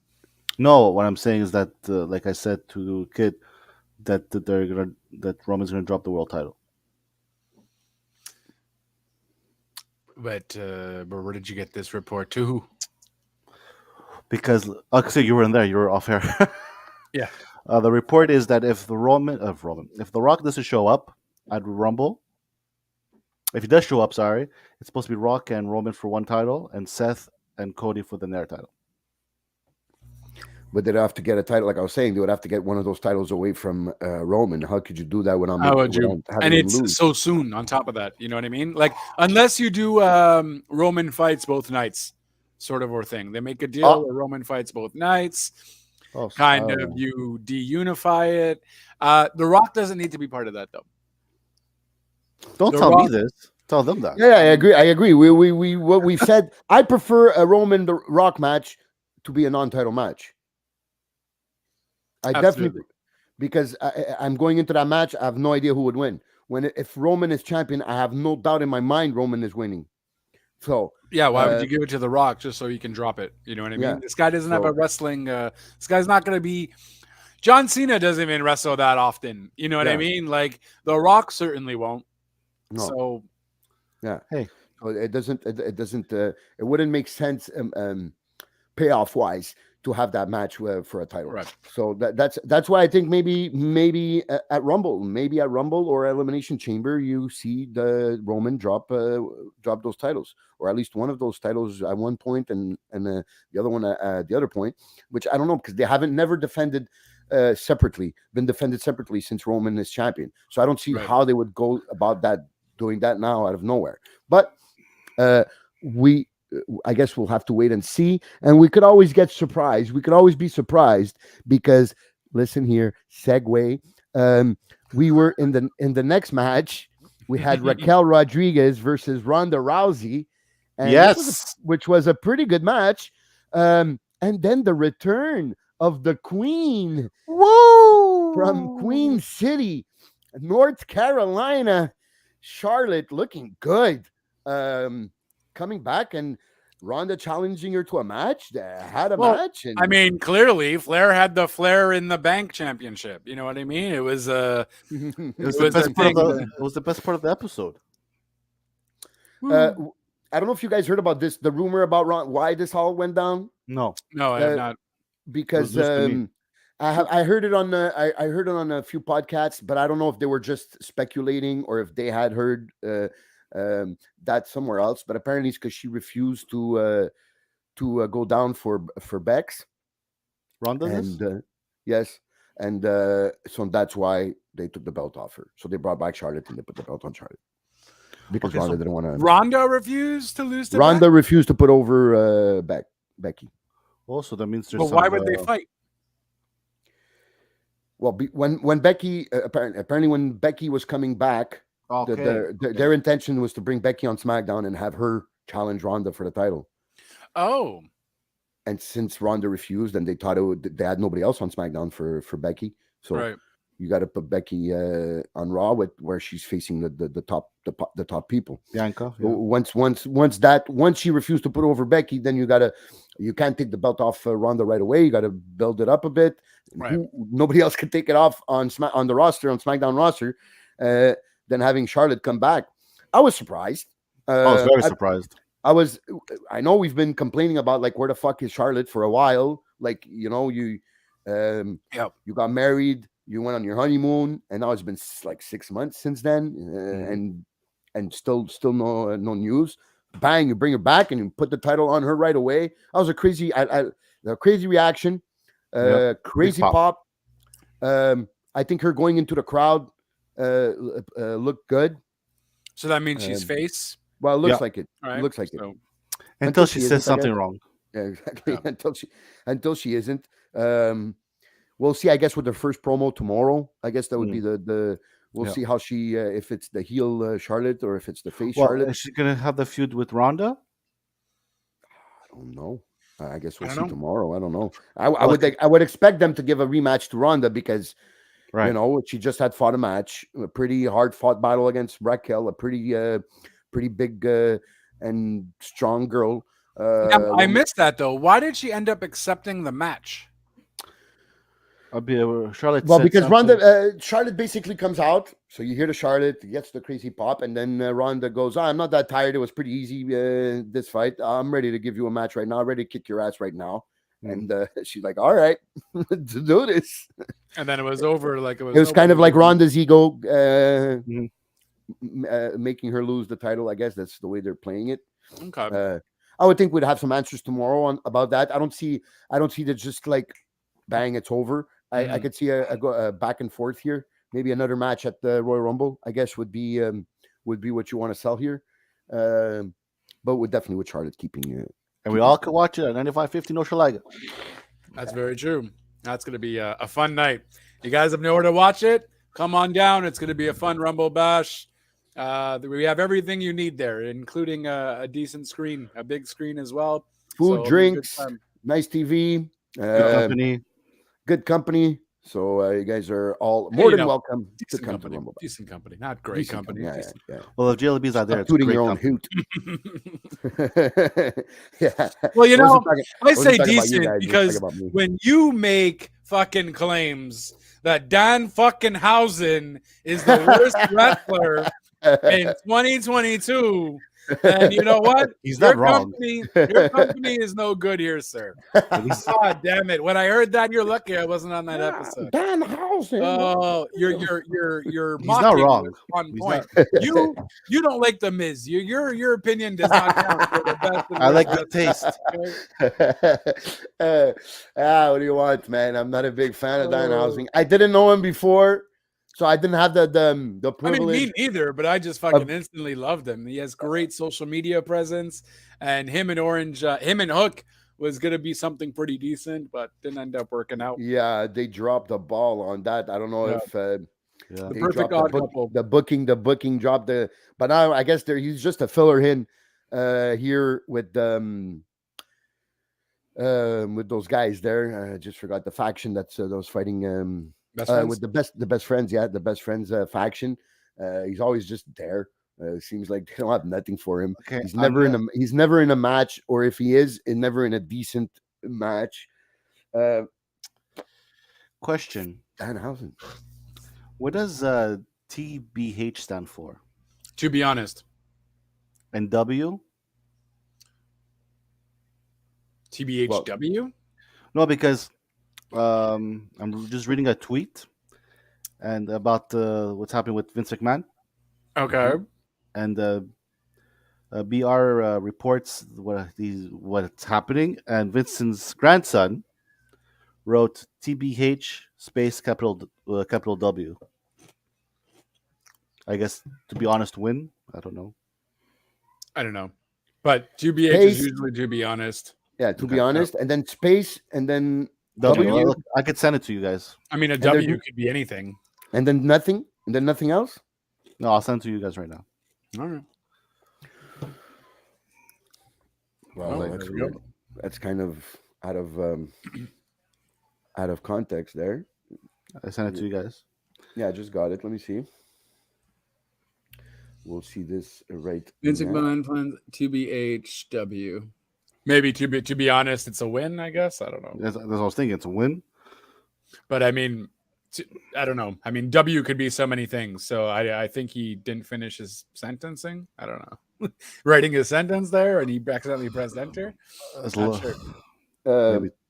Or maybe he just forgot it to write the T and the F following the W. Yeah, because I mean, what the fuck? And you can't yeah. To be honest, what the fuck? Because this is Shane's Shane's Shane's son. son, right? Yeah, okay. Yeah. So The with the way Shane has been treated by his dad in recent years and Right, all right. that, so he maybe forgot the T and the F following the W. And That's someone what- commented. Someone and wrote. you can't. Oh well, now you could edit your tweets right now. Can you? Or is it just for verified people? Well, It for might be- JLB's sake, we hope. Oh snap! I mean, he's got a point. I'm not gonna lie. That's a good one. That'd be like a turning point for JLB here. I Uh, text so JL, I'm sometimes So I I'm text gonna say testing, and then I'm gonna see if I can edit it. because there's times that I write to Jay, I'm like, fix your font, bro, fix your text, because it make no fucking sense. Why don't you just see through my flaws? Damn it! Because I have seen tweets that have the little word next to it edited. This tweet has been edited. So, but like I said, I don't know Edit. if it's only With Twitter Blue. Oh, you son of a bitch! He's making it like a fucking part of the verified program. get early access to edit tweet with Twitter Blue. Twitter Okay, Blue so it's- subscribers get early act. Go $15 a month for Canadians. Yeah. tweet up to 5 times What? within the first 30 minutes after it's published. If you want to verify the check mark, yeah. And to be able to edit your tweets and to do 15 longer, bucks. I'm not to do paying. longer. Only within the first 30 minutes. Only the Yeah, what? yeah. After that, you can no longer edit your tweet. It's only for the first 30 minutes. So edit or die. It's, basically what the here. I You will- give us $15. You have 30 minutes to edit your tweet. I will kill what I destroyed. But so I was right. So it was only for verified accounts. So so maybe it was he just he forgot to write the TMDF. Verify. Fuck that. So that was cool from having Charlotte back. Then we moving on in the rundown here. We have what's her face? That was Ronda. Where was I? Oh yes, Gunther. Gunther came and just basically with Ludwig Kaiser and Giovanni Vinci. Giovanni, I like that name, Giovanni Vinci. Where they did a promo, but then Braun Strowman interrupted. Yeah. And then they just beat Reggie's guy. They just beat the Ring General. I love the way Kaiser says that when he says that. But yeah, so they just kind of destroy. Basically, that's what they did right here. It appears that they destroyed Strowman here. We're going to get a match also at Rumble. Probably. How excited are you guys for Gunther Strowman match? To be honest with you, anything with Strowman, I don't care. No, I mean, me neither. But honestly, But it's Gunther. Strowman could kind of go though. Yeah, and it's Gunther. Him and his red Gunther's jeans. awesome, and Strowman could, at least for a big guy, he can go. Yeah. So I think Gunther is going to be doing a lot more. But we're gonna see Strowman lose, right? Oh yeah, for sure. I don't think there's a doubt about that. Yeah. Gunther's definitely winning. Gunther's going on a long run with that Intercontinental title. I think we're gonna see that title for an Interchambers match. I think it was with you, Kid Rizzy, that we talked about that. That you would see the chamber match as for the. It was with it was JLB. No, it was apparently for the Elimination Chamber match. It might be for the IC title, one of the chamber matches. So that was rumored. And that'd be kind of cool. That'd be different. Yeah, that'd be cool. Yeah, I'm down for that. Yeah, man, Gunther in an Elimination Chamber match. It's pretty. Put Ricochet in there. Put Ricochet. Put Sheamus in there. Put Sheamus Drew in there. Put Strowman. Well, that's where I guess that's where we'll see Sheamus win, because that's his goal this year. That's what he said. His main goal. It's the only title he never had, right? Yeah, he said his 2023 goal is to win the IC title. And he's had 2 bangers already with Gunther. 2 bangers. Sheamus. Yeah. That's not the only title he's ever had. He's been world champion. No, that's it's the only title he never had. Oh, okay. Sorry. The only title he never had. I think if I was booking it, I wouldn't book him to win an Elimination Chamber. I would book him to overcome Gunther in a one-on-one match. Yeah. To take that, because I think the pop and in June, the celebration would be at Money in the Bank. No, that's July 1st, right? That's July 1st. Sorry. Mm-hmm. Yeah. That's possible, I guess. Because I think we deserve to see a third edition of that rivalry. Yeah, absolutely. Yeah, and I think it would be the perfect time to take it. So that's why you don't need to do it right away, because I think you need to. He's already giving prestige back to the Intercontinental title, and I think he could. I think he could bring even more if he has a bit of a longer run. So, true. I think now you put some impressive wins on his record. Like Strowman could be considered an impressive win. Strowman's a big guy. Mm-hmm. Put some rack up those accomplishments, and then have Sheamus come in on a big one-on-one match. Have that be your best of your 3 matches, and finally have Sheamus get that title that he's been waiting all his career for. I think how's those chips going? Nice story to tell. They're good, boss. Little jelly. No, I'm okay. I have my coffee. Thank you. Oh, there we go. So yeah, that was that. And then that was the main. Then it was the main event, which we already spoke about here. Yeah. With the way everything finished there, with Sami getting pinned. I was disappointed. Roman being disappointed. In the match itself. Yeah. It's like it's. Well, what did you expect? I mean, I did expect maybe KO to give Cena a stunner, but that didn't even happen. No, but I was expecting more, I guess. What do you mean? That was like a typical John Cena match. He did all his 5 moves.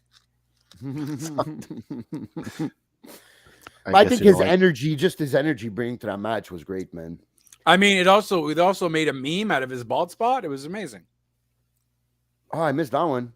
Oh no, there's a bunch of memes on it. Like Some people like The Sopranos, and they have the O as his bald spot on his head. Poor guy.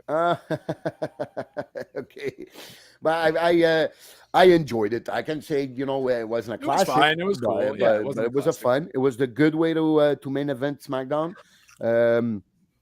I think we saw classic John Cena here.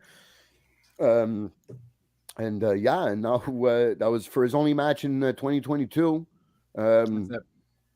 So you see, they didn't want to put him on one-on-one to like expose him here. So they had they had him in with probably three of the best wrestlers out there. So he was fully protected, and I think it delivered. I think it delivered. People liked it. The reactions of the crowd was nice, and Cena, the way he interacts with the crowd, the way he gets the reactions from the crowd, always works. This is coming from a guy from the first 10 years of these 20 years of Cena's career. I was anti Cena, Right. but for the second half of his 20-year career, then you come to appreciate what he brings to the game. Yeah, you know, appreciate his hustle, all that Yeah. hard work. and why we didn't like him at the beginning. Well, why I didn't like him at the beginning was because it felt like he was getting pushed, like Roman at the beginning. Getting pushed down our throats by management for him being the next star, but I guess they were right because he was the next star, and I didn't see it as quickly as they did. So Right. I enjoyed Cena here in this match. I hope we'll see him more often in 2022 than we did in 2023. More often in 2023 than we did in 2022. You guys see him at the Rumble? No, you'll see him at Mania. Yeah, Because probably there's still Mania. rumors of there's rumors of John Cena and No, Logan no. Paul. Well, Logan is really Oh. pitching for that John Cena match. And you And know I what? think- I think it's gonna And happen. I think I think it's going to happen too. And I think it's going to be a great match. John Cena has never disappointed when they put these type of situations in front of him. What was it? He fought Kevin Owens his first fight on the main roster. Great match. Mhm. It's happened before, and I think with Logan's athleticism, if his match with the Miz and Roman also, And Roman, yeah. and Roman also, which Roman really made it, really proved it that he can hang. So I think with Cena helps a lot in the match. Cena's is underrated as a worker.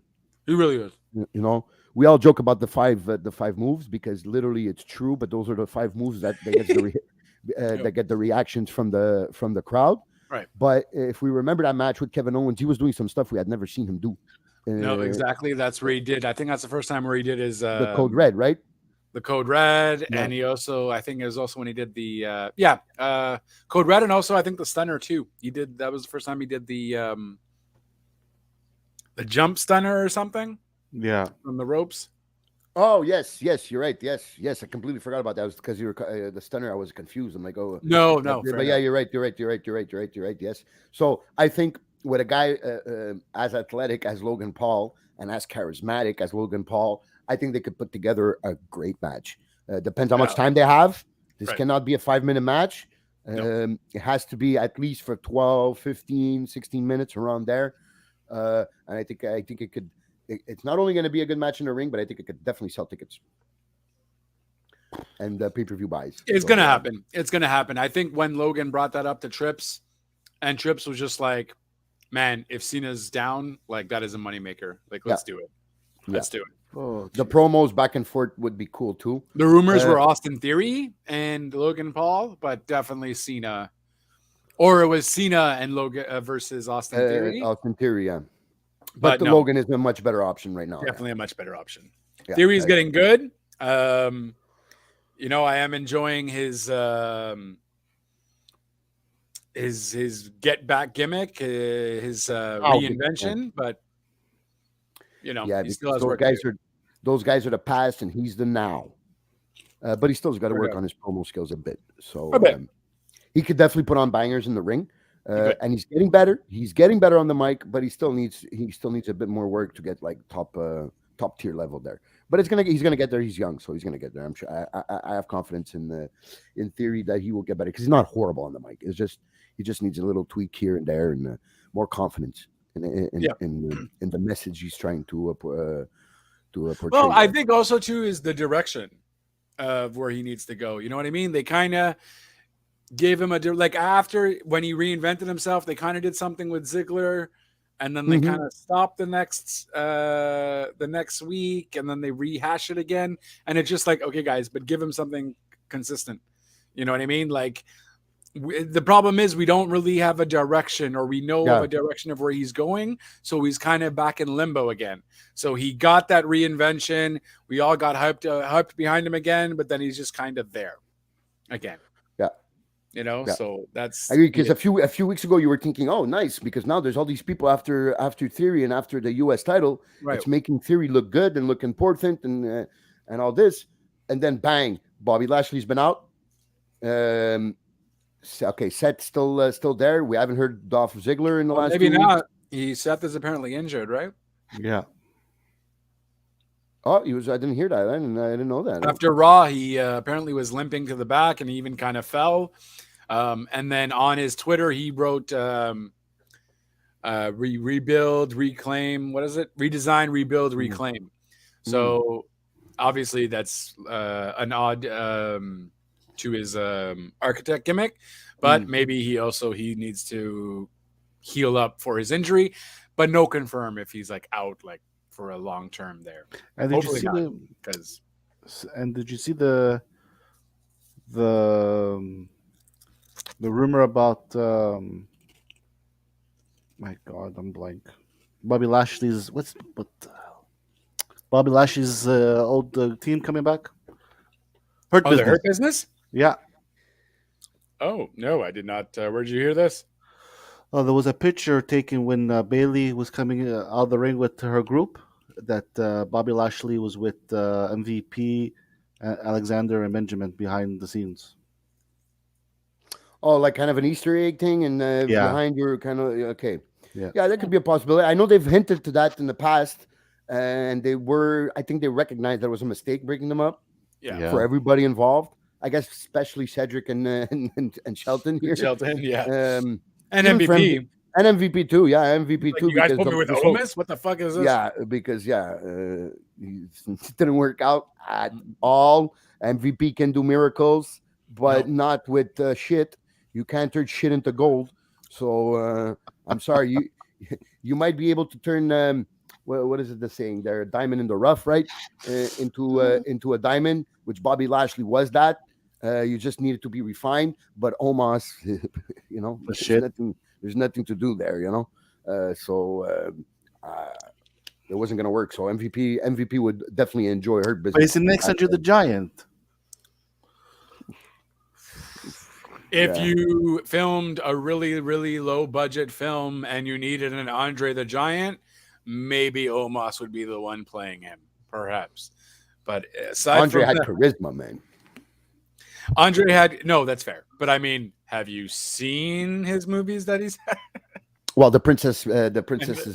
Princess Bride, yeah. Well, then again, he kind of did have charisma there too. So that's fair. But that's the end of his career, by the way. Yeah. He was in total pain during the whole movie. Oh, was he? Okay. Yeah, he was in bad shape. In total, his back was really bad during that. They had to. I think it was Rob Reiner was the director. Yeah. It talks about it in an interview where he had to be really catered to because his back was really in bad shape. Yeah. Oh, so even when he catches the princess, when she jumps and he catches the princess, they had to literally do that differently because he couldn't handle it. So shit. Okay. Yeah. It was bad. Yeah, that's how bad his back was at that time. So that's a return of Hurt Business wouldn't be bad for all parties involved here. Yeah. Okay, so moving on to Raw. Starts off with again the Bloodline beating up, breaking everything and beating up everybody. So KO comes out to confront them, and then.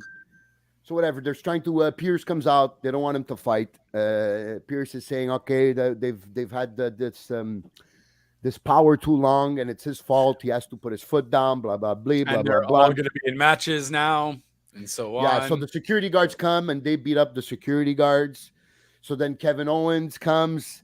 and then they're all on Kevin Owens. So then after he sends in the whole roster to kind of stop, and then there's the backstage segment where everybody wants a piece of the bloodline, and they ended up making those matches, which was Solo versus what was the singles match with Elias, which was a good match. That was good. Yeah, that was fun. I think that's the best Elias since his comeback. Yep. And they had the six man with the Street Profits and Kevin Owens versus Sami and the Usos later on. As that was your that wasn't your main event. That was at the top of the second hour. The six man. Yeah, that was at the top of the second hour. So that was cool. I think they did it good. What do I have here? Pierce block booking. Oh yes, Bianca's promo backstage, kind of calling out Alexa for the vase hit the week before. Right. Kind of saying that she's her own woman. She does what her wants. I know. Stop blaming Bray for. So I thought that was Bianca. Actually, Bianca seemed authentic here in her frustrations with Alexa. So I like that because we haven't seen that in a while from Bianca. She's usually too animated. It gets a bit annoying. You know what I mean? Yeah. So to see her at least be concerned and genuine. It was a good touch for her. Maybe that's what they just need to do. They just need to tone down Bianca a little bit. Yep. You know what I mean? And that's really it, because it comes off too animated now. And you've just been doing it for so long of being the bestest, the toughest, you know what I mean? Like, it's been so long. Like, tone it down maybe a bit, just because, or go heel. Fuck, either one. You know what I mean? I know heel is what we've been saying, and I think heel is the way to go with Bianca here. Or just take a break for 12 months. Jesus. I think a difference here, because, excuse me, it is kind of feeling like she's kind of feeling like a caricature of herself. Sometimes, and I guess this more toned down herself makes her look more human and serious in her thing. She's not like playing a role, you know. Doesn't seem. I know a lot of people say you're the best wrestling characters are yourself up to 100, toned up to 100, right? But in her case, she needs to tone it down a bit. And then it was the match. Okay, the match was all right. Then the DQ because she was possessed, I guess, there, and she lost it. It's a good it's a good build up to a future match, which I think we'll be seeing at Royal Rumble between Bianca and Alexa here. Did you guys find that Bianca was getting what's the word I'm looking for? She was not happy with Bliss's. Oh my God, I'm blank. Not happy with Bliss's what? Bliss's victory? Bliss's victory, Bliss's possessiveness, one of Bliss's. She wasn't happy that she was in the ring with Bliss. Oh, you mean like she's like Bliss is beneath her? Yes. Well, I think she should if that's what she thinks. I think she should take it easy a bit because Bliss is a 5 times champion. Yeah. And I don't think it's that either. I think maybe she was just playing more of the role of, okay, who the fuck am I gonna get while in this match, kind of thing. You know what I mean? I think. Okay, yeah. I think that makes sense. It wouldn't make any sense for her to be thinking that way, especially during the match. Like, you know what's gonna happen. You know you're building a promo towards it. I don't know. I think maybe you were just reading into the kayfabe part. That's it. No, because I'm just saying that because I was listening to a podcast and that's what they brought up. Yeah, because the facial reaction. But I think JLB is right here. I think it's more of like she seemed like she didn't know which Alexa she was going to get. If she was going to get the possessed Alexa or the normal Alexa. Because I think that's what she wanted to portray there. It was Busted Open I was listening to today, and they're saying that they felt that Bianca was getting frustrated with Bliss. Bubba Ray Dudley's always bitching about something. No, it wasn't Bubba Ray. Oh, okay. It was Grega. Okay. What's his name? Greca? Yeah, what's his name? Greca. Yeah, I forgot his first name, but Greca, yeah. Yeah. Okay, so that was Bianca versus Bliss. Then we had the Theory promo, I guess, prompting up his match with Seth later on. Then we had Elias versus Solo that we just finished talking about, which that was, I think, what did they call it? A Music City street fight? Yeah. Exactly. Yes, because it was fun. from Nashville. Yeah. It was fun. The finish was good, man. That seemed like it hurt a lot on that piano. Oh, those That was a pianos stiff butt, man. those pianos are heavy as fuck, man, and they're built strong. So wow, Pretty sure did it that was a look like that planted hurt? piano, bro. Pretty sure. No, I'm sure it was gimmicked, but I mean, it still looked like it had a It was hard time stiff, breaking yeah. there for the legs to break and to go down like that. It felt like it was a major bump, and Okay. for what's his name for Sheamus, not Sheamus, Elias.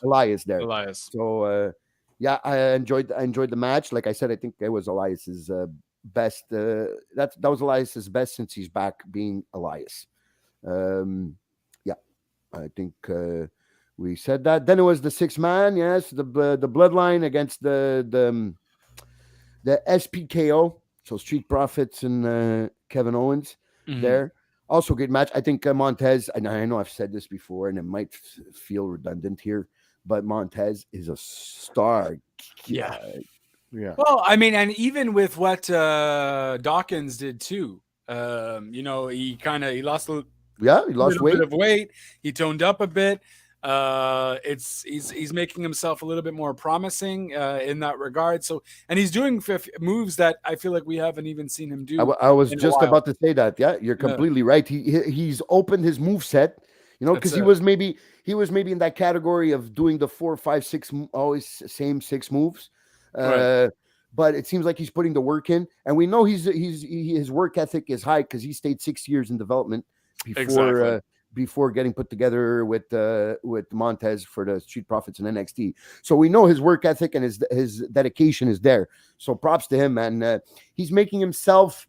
Because maybe a few months ago we would have been thinking, okay, it's time to take Montez away from Dawkins, make him his own. But he's putting in the work, so he stays relevant, and so props to him, man. I think they deserve another tag team run soon. They definitely, yeah. If anything, get the Usos to, if not the Brutes, get Street Profits to take it off the Usos.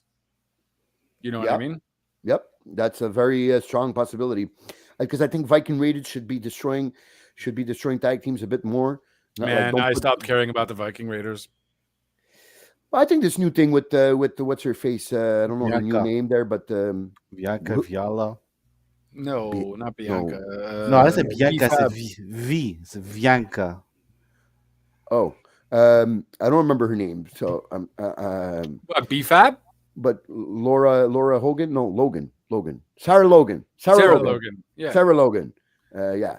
Because she's using another name now with the Viking Raiders, and it does start with a V, but it's not Bianca. Oh, it's not Sarah. Oh shit. Okay. Yeah, it's not. She's not calling herself Sarah Logan. Yeah, but I don't remember, so I'm not going to even try to to say it here. But I've seen an improvement. I like the way they destroy everybody when they come, but let them destroy more tag teams, and they're not ready yet, because I don't want them to get lost in the title picture and have matches with Usos if we're not ready to take the titles away from the Usos yet. So when the Viking Raiders go into the title picture, will be to take the titles away from whoever has them. So for now, just let them destroy people and give a run to the Street Profits. I think Street Profits, if you give me 2-3 matches with the Usos, Valhalla.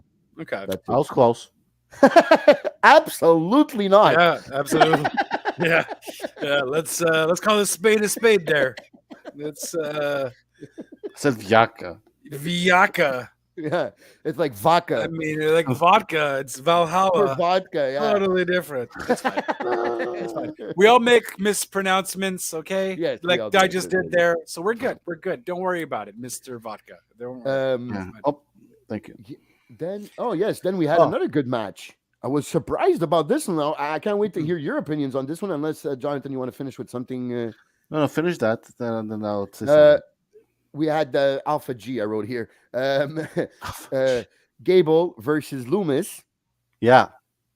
That was a good match. We saw some moves from Loomis that we never saw before. Like, okay, they look a bit strange, like awkward when he's doing them because he looks like an awkward person. But Okay, but did he also ever do that creepy crawly thing Yes. before? yeah, that was kind of it's kind of his thing. Yeah. That's kind of his thing, right? Yeah, I just felt yeah. it looked weird here for some reason. Maybe it's because I haven't seen it in a while, and I'm just like, okay. He used to do it a lot in NXT. Did he? Okay. Yeah. We haven't seen it now because he really has never been in a match technically other than with the Miz, which was a ladder match, and it was kind of harder to use. But yeah, he's used it in the past. But I think this match was better than the ladder match, even though I enjoyed the ladder match too. Right. I guess maybe because Gable here is Gable carried him. Of this equation here. But yeah, Loomis is bad, but Gable definitely carried him for sure. Yeah. It was good. There's not. I enjoyed it. Then we had not surprised because people had hyped it up, especially his sister on Twitter, saying, for some reason tonight is be a good night to watch Monday Night Raw. Yeah, she's full of shit. I mean, it was a great night, but I mean, I guess she fooled a lot of people, but we all thought it was going to be the return of Cody. With what we had seen on Friday with Charlotte, we're like, okay, it feels like it's the right time because on the Raw, which was side note here, the Raw of the year, right? The one with all the highlights of the year. I mean, right. Recap. What a 2022 recap. Yeah. What a waste of a Raw. Right. Really not fun to watch. I understand how it was. I think it was below 1 million. If I'm not mistaken, in the ratings, and I think it was the first time Dynamite beat Raw in the demo. Oh, snap! Okay. In the 1849 demo, so demographic. So yeah, I think that was a huge strategic mistake. Well, I mean, I think they knew what was up though, and I think that's why they did it. Because I don't know through the years how their Christmas episodes do, but I think they kind of just said, whatever, we'll do a recap show. These guys can go, you know what I mean? We're going to be busy for New Year's. We're going to have our SmackDown guys there and so on. I guess that didn't change anything necessarily. They still did SmackDown. Well, the 30th, they still did it. It wasn't pre-taped. Yeah. It wasn't pre-taped at all. So that's fair. But I mean, it was okay. I guess the problem is you just have so many other shows that fucking do that every week anyways. You know what I mean? Who kind of recap. You got the bump. You got This Week in WWE. You got best of exactly. Whatever. Exactly. You got, so many. So that's just, it kind of doesn't make it special if you're what I don't. So I was just like, oh, okay. But I stopped caring after. I understand you want to give your roster some time off. It's Christmas. Spend some time with your family. I understand that aspect of it. But they literally have had shows in the past where they literally fall not on the 2nd, but on the 31st or on the 1st or on the 25th of December. And they always let the show go on, right? So I guess this was I don't know if this might later on, 2-3 years from now, if we might see this as the first, like the 83 weeks, when WCW was leading in the ratings for 83 weeks. It was that turning point. The turning point of so they beat him one show off a recap show, and you're already going to 80. No, it wasn't a recap show. It wasn't a recap show, but I felt like the turning point at that time was Tony Schiavone announcing. No. But I'm saying Raw does a recap show, WWE does a recap show, and you're automatically just going to compare it to an 83-week scenario. Well, no, because I'm thinking as the first time AEW beats the WWE in the demo. I'm not saying that's because the recap show will be the fall of WWE. What I'm saying is, will we look back at this recap show as the show that started the tilting? That's what I'm thinking. You know, will we go back and say that first time that AEW beat Raw in the ratings was that recap show? That's what I'm saying. I'm not saying that's going to be that's what's going to happen, but I'm saying, will we look at this in 2-3 years and be, oh shit, now in 2-3 years AEW has beaten a few times WWE, maybe even have a second show on one of the because what was his face was Eric Bischoff said this week that NXT will have more people watching than Dynamite by the end of 2023, which I think is just ludicrous. Yeah. That's I think that's just his beef. I with, think his beef with Tony Khan there. Yeah. I think that's all that is. Yeah. That's he's letting his ego talk shit. And so I'm just thinking, fuck, you know, you don't want to give them that inch. You know, now they can use that as bragging rights and saying, "Oh, we finally did it, guys. Now we just got to continue going forward." I don't think anyone is thinking that though. Even Tony Khan, because I didn't see Tony Khan make a mention of that. I don't. No, and believe. usually, yes, you're right. And usually, why would you? mentioned It's a these things. recap show, right? Like you really can't. There's nothing to brag about. Yeah, there's nothing to brag about. You can't claim victory over a recap show. It's. I was just putting it. I was just putting it out there. And I'm throwing it back out to you. I'm throwing it right back to you, good sir. Put it out there. I fucking throw it right back in your face. That's all I'm doing. Good sir. We'll see. But anyways, this is recorded. So in 3 years, when AEW that's fair. We'll see. We'll have beaten. And then if you're right, I'll be like, God damn it. So you were gonna say something big. Yeah, before you're done Raw, I'll ask you something. Go ahead, continue. Before I'm done Raw? He's done. Okay, so where were we? Cody video package. That's where we were. So what did you think about the video package itself? Because he didn't announce. Right. Nothing. Didn't announce anything. So I mean, great. I think it was just a refreshment of why he's back. Or yeah, exactly. With everything. Oh yeah, that was because that's why I went to the side note, because in the side note we had seen the video package already of Cody on the recap show of Raw of the year. So he had that video, and now this was a bit different, but it was basically the same thing. I still think they're slowly bringing him back, so he's definitely going to appear at the Rumble, but they're going to keep it as he won't announce that he's going to be there until that day where he comes out, whatever it is, number 18, number 5, or maybe number 1 or 2. Because I'd see Cody go from the beginning. The full, I see him going as one full length. Yeah. I think that would be the perfect Cody story that he wants to tell, right? Goes in one, stays there for almost an hour, wins it, and has his chance for what he's been asking for, or what he's been. That's fair. And I'm telling you, man, that's why I would love it to just rehash the story and ultimately make it the last match. You have Seth versus Cody, Mania, baby. Give it to me. Yeah. I know it's too hard to really build up a story right now, and you're not going to do that with Roman. Cody and Roman, I guess you kind of could. I just don't see Cody Roman. Basically, really if they did Cody and Roman, they're probably going to put the backstory of their families, because Roman's family knew Cody's family and yada yada yada. The dynasty versus the kingdom. There you go. There's more than one dynasty family in wrestling, huh? I think that's a good story to tell. I think so. I would rather, if it would be me, my fantasy booking, I would rather set, because we still haven't. You haven't finished the story. You haven't finished the feud, right? Well, yeah. You haven't finished the feud with Seth and Cody, but also you never explored Roman and Seth. Yeah, Roman and Seth also. So that's why I would like to see Seth take the belt away from Roman, and then have Seth Cody at WrestleMania. Heck, you could even do a triple threat. I like to see a triple threat. It's been a while we haven't seen a good triple threat for a title. Yeah, I think those fit well. Wasn't it Bianca, Becky, and I said a good title match. Oh, snap.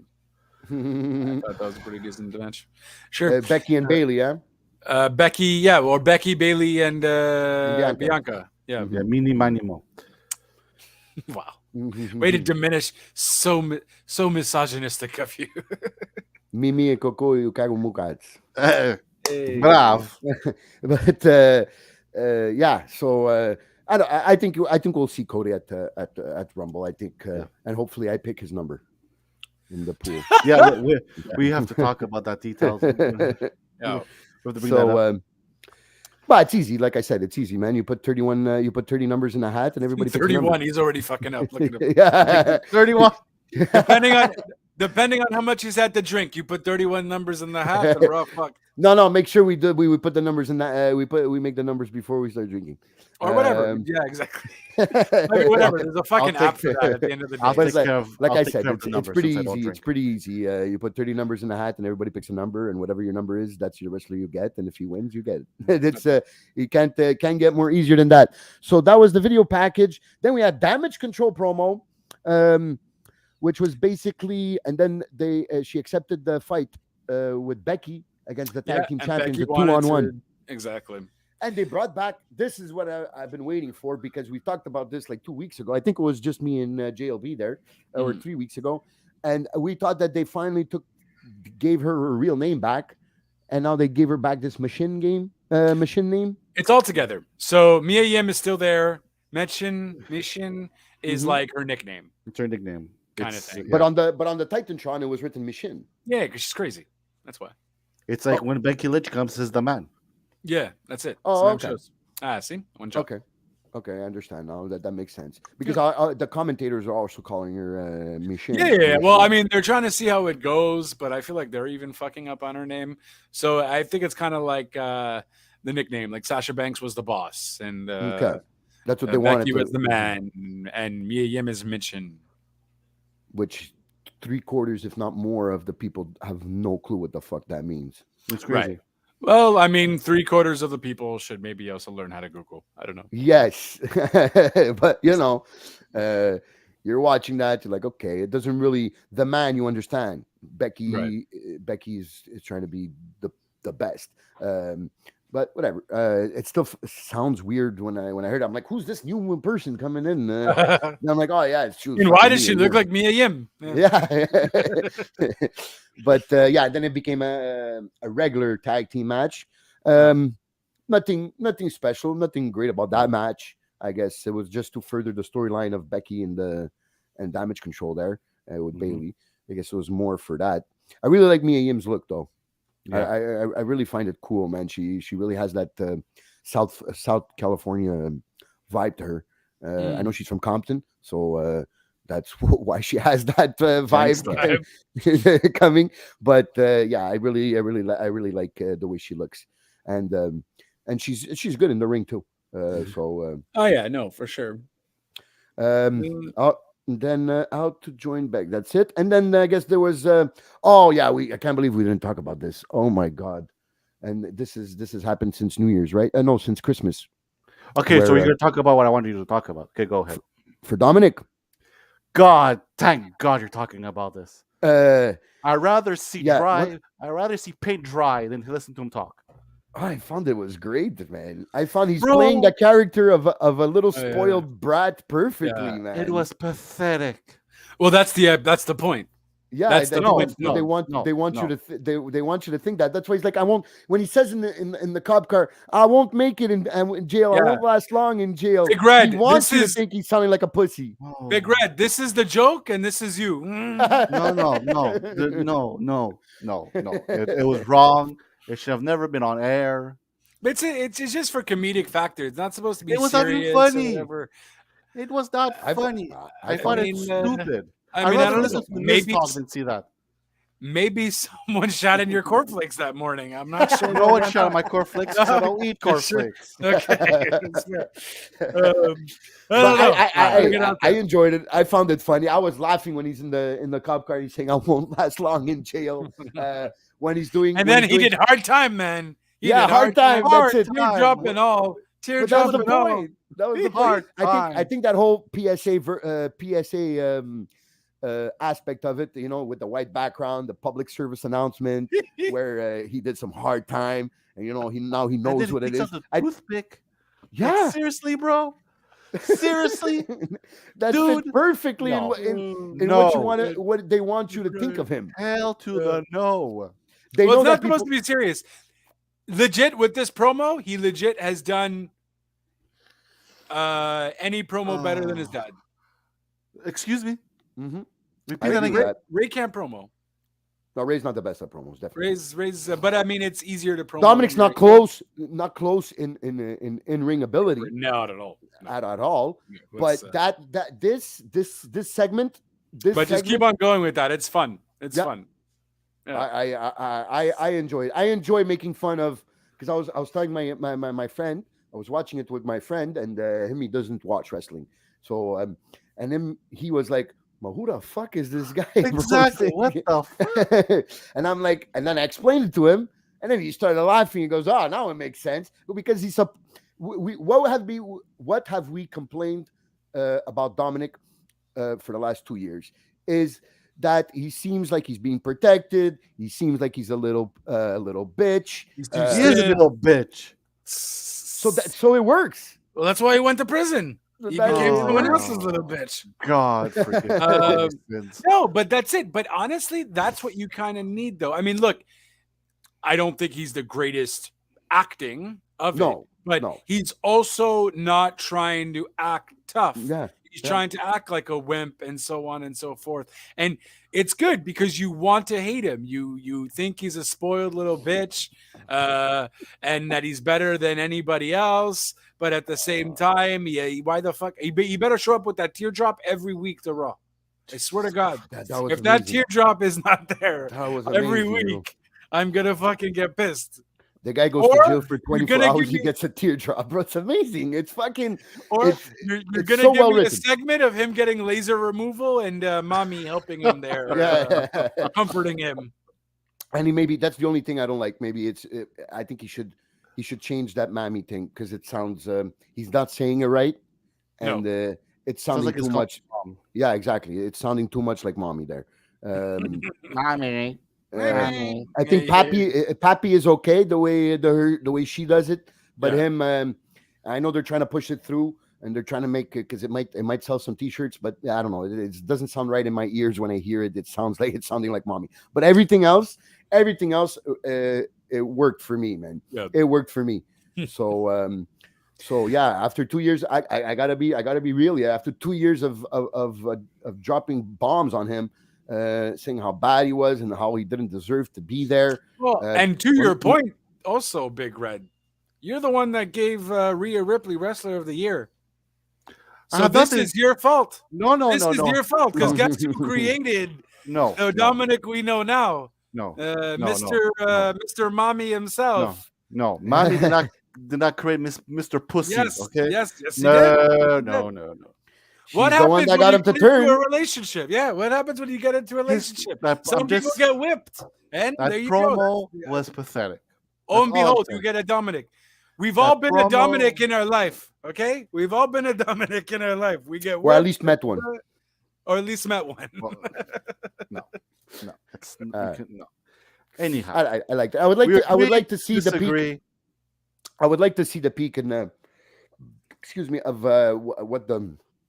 what the ratings were, because they showed it kind of, because at first, like the first time I heard about it, I think it was on Bleacher. I think it was reported that how it was reported was Dominic being bailed out by Rhea Ripley, and I'm like, what? And I'm like, well, shit, I thought he really got arrested, like for something, But no, they were building it, and then after, and they showed it a bit on their social media accounts how she went to bail him out. Then you found out it was a work, and then it was a kayfabe, and then this segment was, I think, the icing on the cake, or the cherry on the sundae. It was just perfect to what people were expecting. People were going to complain about, fuck you, what the fuck? This guy goes to jail, and then they're sending Dominic to jail. Like, are you serious? They got 1.6 million. I'm trying to see if they give the peak. And then it was him doing what everybody was gonna do, which was complain about his fucking little bitchness, and he did it himself, and it was pure gold. So yeah, I really enjoyed that. That was a good thing. I'm surprised the Big Red didn't like that, but yeah, Dominic was cool. So then we had the main event of oh shit. We had the minute. We got to roll on this. Seth versus bro. Jesus, fuck, this ain't a recap anymore. It's a fucking Bible. So yeah, Seth versus Theory. It was a very good match. Very good back and forth. I'm okay with Theory winning. You guys okay with Theory keeping the title here? No, there's no problem for sure. They have great chemistry. and it was fine. Hopefully, Seth's injuries none too serious. Hopefully nothing too serious. He was seen limping out. There was footage there. Hopefully it's just like a sprain or something and nothing too crazy. No torn ACL or MCL or anything like that. We'll have to wait and see. We'll obviously report it right here. Yep. That's Dynamite. It. So Dynamite, yes. We start off with Jericho Appreciation Society. The leader himself, Chris Jericho, against Ricky Starks. Good match. Dynamite was better than Raw, I thought. Do we see? Well, I mean, when was it not better than Raw, though? No? True. Well, it's happened in the last year, but yeah, most of the time. Well, we'll see. In general, Dynamite will be better than Raw. It's that third hour that's really hard to. The new era, guys. The new era to really do. But yeah, that was a good match. I don't know if that's the last we'll see of Starks and Jericho. I don't think so. I don't think so. I think you're gonna probably see a tag because did someone come to help Starks? Yes. Action, right? Action Andretti. Yeah. So yeah, that's it. So you're probably going to see a tag team matchup where his makeup was really badly done for that burn on his face, though. as bad as Dominic's acting. Oh shit! But yeah, that burn, that makeup to make the burn look real, it wasn't really looking real. I think it was actually making it worse. But I digress because I like Action Andretti, and I think he's good. I think he's got the looks. I think I still haven't heard him too much of talking, so I still have to hear him on the mic how he does. But Starks is no doubt a star, and the Starks belongs in the same conversation as Britt, as MJF, as Darby, as one of the pillars of the OGs, of the AEW OGs. So. Props to Starks, man. He should be champion one day. He's definitely going to be. Sure. And he ain't. And he ain't no dollar store version of The Rock. No, I agree. No, I mean that was a great promo, but yes, it was definitely a great promo. So yeah, and we understand why he would say that, right? But I guess because of the way he dresses and shit. But no, he's not. He's not a dollar store Rock. What was next after the Jericho Starks match? Wasn't it the promo with Mox and Paige? Which that was very good too, man. I mean, dude, I don't know where Paige got his promo lessons from, but he's been fucking killing it. He's gonna dug his dick or something like that. He said. What? Yeah, I guess Tony Schiavone's face was hilarious, and that oh shit, did he just really say that? And even the commentators didn't repeat it, so oh what did he say? He said he's got his dick in a dairy. No, bury. No, I'm gonna bury your dick. Bury your dick. Yeah, I'm gonna bury your dick.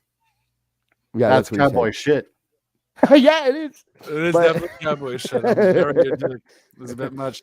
Well, I was even when he said, oh shit. Well, also hold on, Dynamite, new arena, new Titantrons, no longer two entrances. Probably should at least just point that out because it was a whole new design. I like it. Whatever, it's cool. Yeah, that's fine. Looks more professional. Looks more like big time. Yeah. A lot of people are saying it looks like an old Raw stage. I'm like, yeah, go fuck yourself. Well, I mean, maybe at some point, but Raw had 30 years to fucking exactly. So there's a lot of stages. So eventually, you're gonna have some that are gonna resemble one of them. Exactly. So it's okay. Yeah, it's not. Fanboys will be fanboys. They got to complain about something, right? Oh. So, here we go. Okay, so that's it. We had the Acclaimed versus Jeff Jarrett and Jay Lethal. Which I enjoyed. Which we talked about before. With his burn is trash. His what? Sorry. His burn there, Dreddy. Sorry, I was just looking at the the burn, the makeup for the burn. Yeah, just looks like he wanted to be Alistair for Halloween or something. It was weird. Yes. I can see the resemblance. Then, okay, the Acclaimed versus Jeff Jarrett was an okay match. I guess the story's not done there. We're gonna get them at Battle of the Belts again. Right. So I guess there's more to be told there. Then we have Swerve Strickland versus AR Fox, which I didn't know. They have a history from Lucha Underground with a rivalry between each other. So I did not know that. And but it came. It showed up in. It didn't show up. It showed in the wrestling that they had. That they have already a past chemistry with each other because they were very free flowing, especially at the beginning or those flips. It was kind of cool, especially him landing on his feet and then Swerve jumping over the top rope and him also landing on his feet. And they were face to face. I think that was cool. I think we should get to see more of AR Fox in the next few weeks. But Swerve is definitely a star. I love his grills. I think it was a huge mistake for WWE for letting him go. Yeah, definitely. Because honestly, he was the glue that held B Row together. On top of that, or Hit Row, sorry. Yeah, I agree. Yeah, Swerve was definitely a star in the making. He's got the swag. He's great in the ring. He can talk. He's also a triple threat. You know, he's a triple factor too. So, yeah, just another mistake that WWE done made, and I'm sure they're regretting now. What else? Yeah, I'm sure they regret it also. Then we had Jade Cargill and Red Velvet versus Kiera Hogan and Sky Blue. I guess this is more of a match to continue the story of the Red Velvet turning on Jade. We see it more and more every week with something different. So other than that, had really no importance. That was basically you missed Brian and Nice. No, I was about to get to it because it was I was going to put it in as the two last things to talk about, because Bryan Danielson versus Tony Nese, which made the MJF come out after, because that's fair. Bryan Danielson says he's not tired from his match with Nese, that he wants to fight since he's at home in his home away from his foggy. Where he was? He was feeling froggy. Yeah, that's it. It's feeling froggy. So he was ready to fight. So he calls out MJF, and MJF comes out. It's a little promo back and forth. Even though you look like a goat, doesn't make you the greatest of all time. and you laugh because it's true, you know. But that was great. And then we get the classic MJF move, where Brian now will have to jump through hoops if he wants that 1 hour Iron Man match. I'm glad they're doing an hour, because I really hate half an hour Iron Man matches. I'm really interested. Yeah, in an hour, an hour long. Yes. When Brian did it with was it Kenny? I think it was Kenny. It was an hour, right? Also. Yes. Yeah. Yes. Was it Kenny or was it Paige? Oh, I think it was Kenny, but it might have been Paige. I think JLB is going to go check that out, but I think it was Kenny. I'm not 100% sure, but I have a feeling like I think it was Kenny. But yeah, because I don't like half an hour Iron Man matches, because first of all, I don't believe it, because in normal matches sometimes the last 20 minutes to half an hour, and you have 0 pins, and then all of a sudden in a 30-minute Iron Man match, you have 4 pins. 4. Yeah. So I really don't like that. I like it being an hour, and it lets them really expose their talent there. So I'm very looking forward to Bryan Danielson. I guess this will be the how can I say this? The wrestling coming out of MJF. Yeah. And honestly, if let's say, because an hour is a long time, and MJF is good. We haven't seen him go for an hour. I hope he's definitely going to be working on his cardio. But if there's anybody that can help you out and carry you, you're with the right guy in the ring. Yep. You're with Daniel Bryan. So, and I imagine Daniel Bryan's going to work really closely with MJF to Bryan Danielson. Doesn't matter. He's still the that doesn't matter. But if I see Sasha Banks, no, I'm never going to say that anymore. That's a fair point. Got me there. Aha. Well, consider me. I like his face there. He's like, consider my face shut. You know. but I can't fucking find it. Unfortunately, if you put Kenny Omega. Oh, okay. So it was Kenny Omega. It was Kenny Omega. Yeah. And it was an hour, right? It was an hour, yeah. It was, oh shit, no. That's a 30-minute one. Oh, it was a 30-minute one, right? And they got like 3 pins in there. Yeah. So yeah.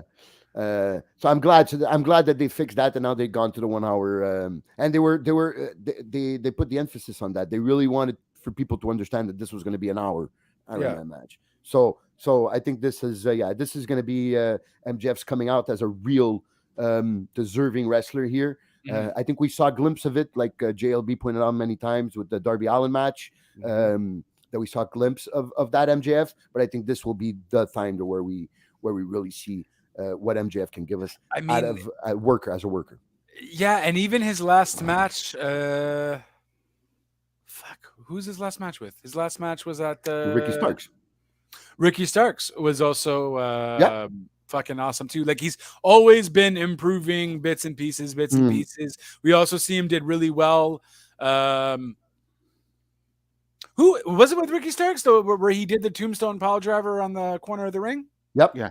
Oh, it was okay. So that match was for fire. Even the one he did with CM Punk was really good too. The dog collar match, obviously, and he just continues to get better. So I imagine Daniel Bryan was legit being serious here. Like now you're going to prove yourself to me, and I think hopefully Daniel Bryan works really close with MJF because once MJF. I don't know if he'll ever be Bryan Danielson level there, but once he gets a little bit more better in the ring, MJF is unstoppable. Yeah, unstoppable. Sky's the limit for MJF. If he can put up banger after banger after banger, as with the skills he's got on the mic.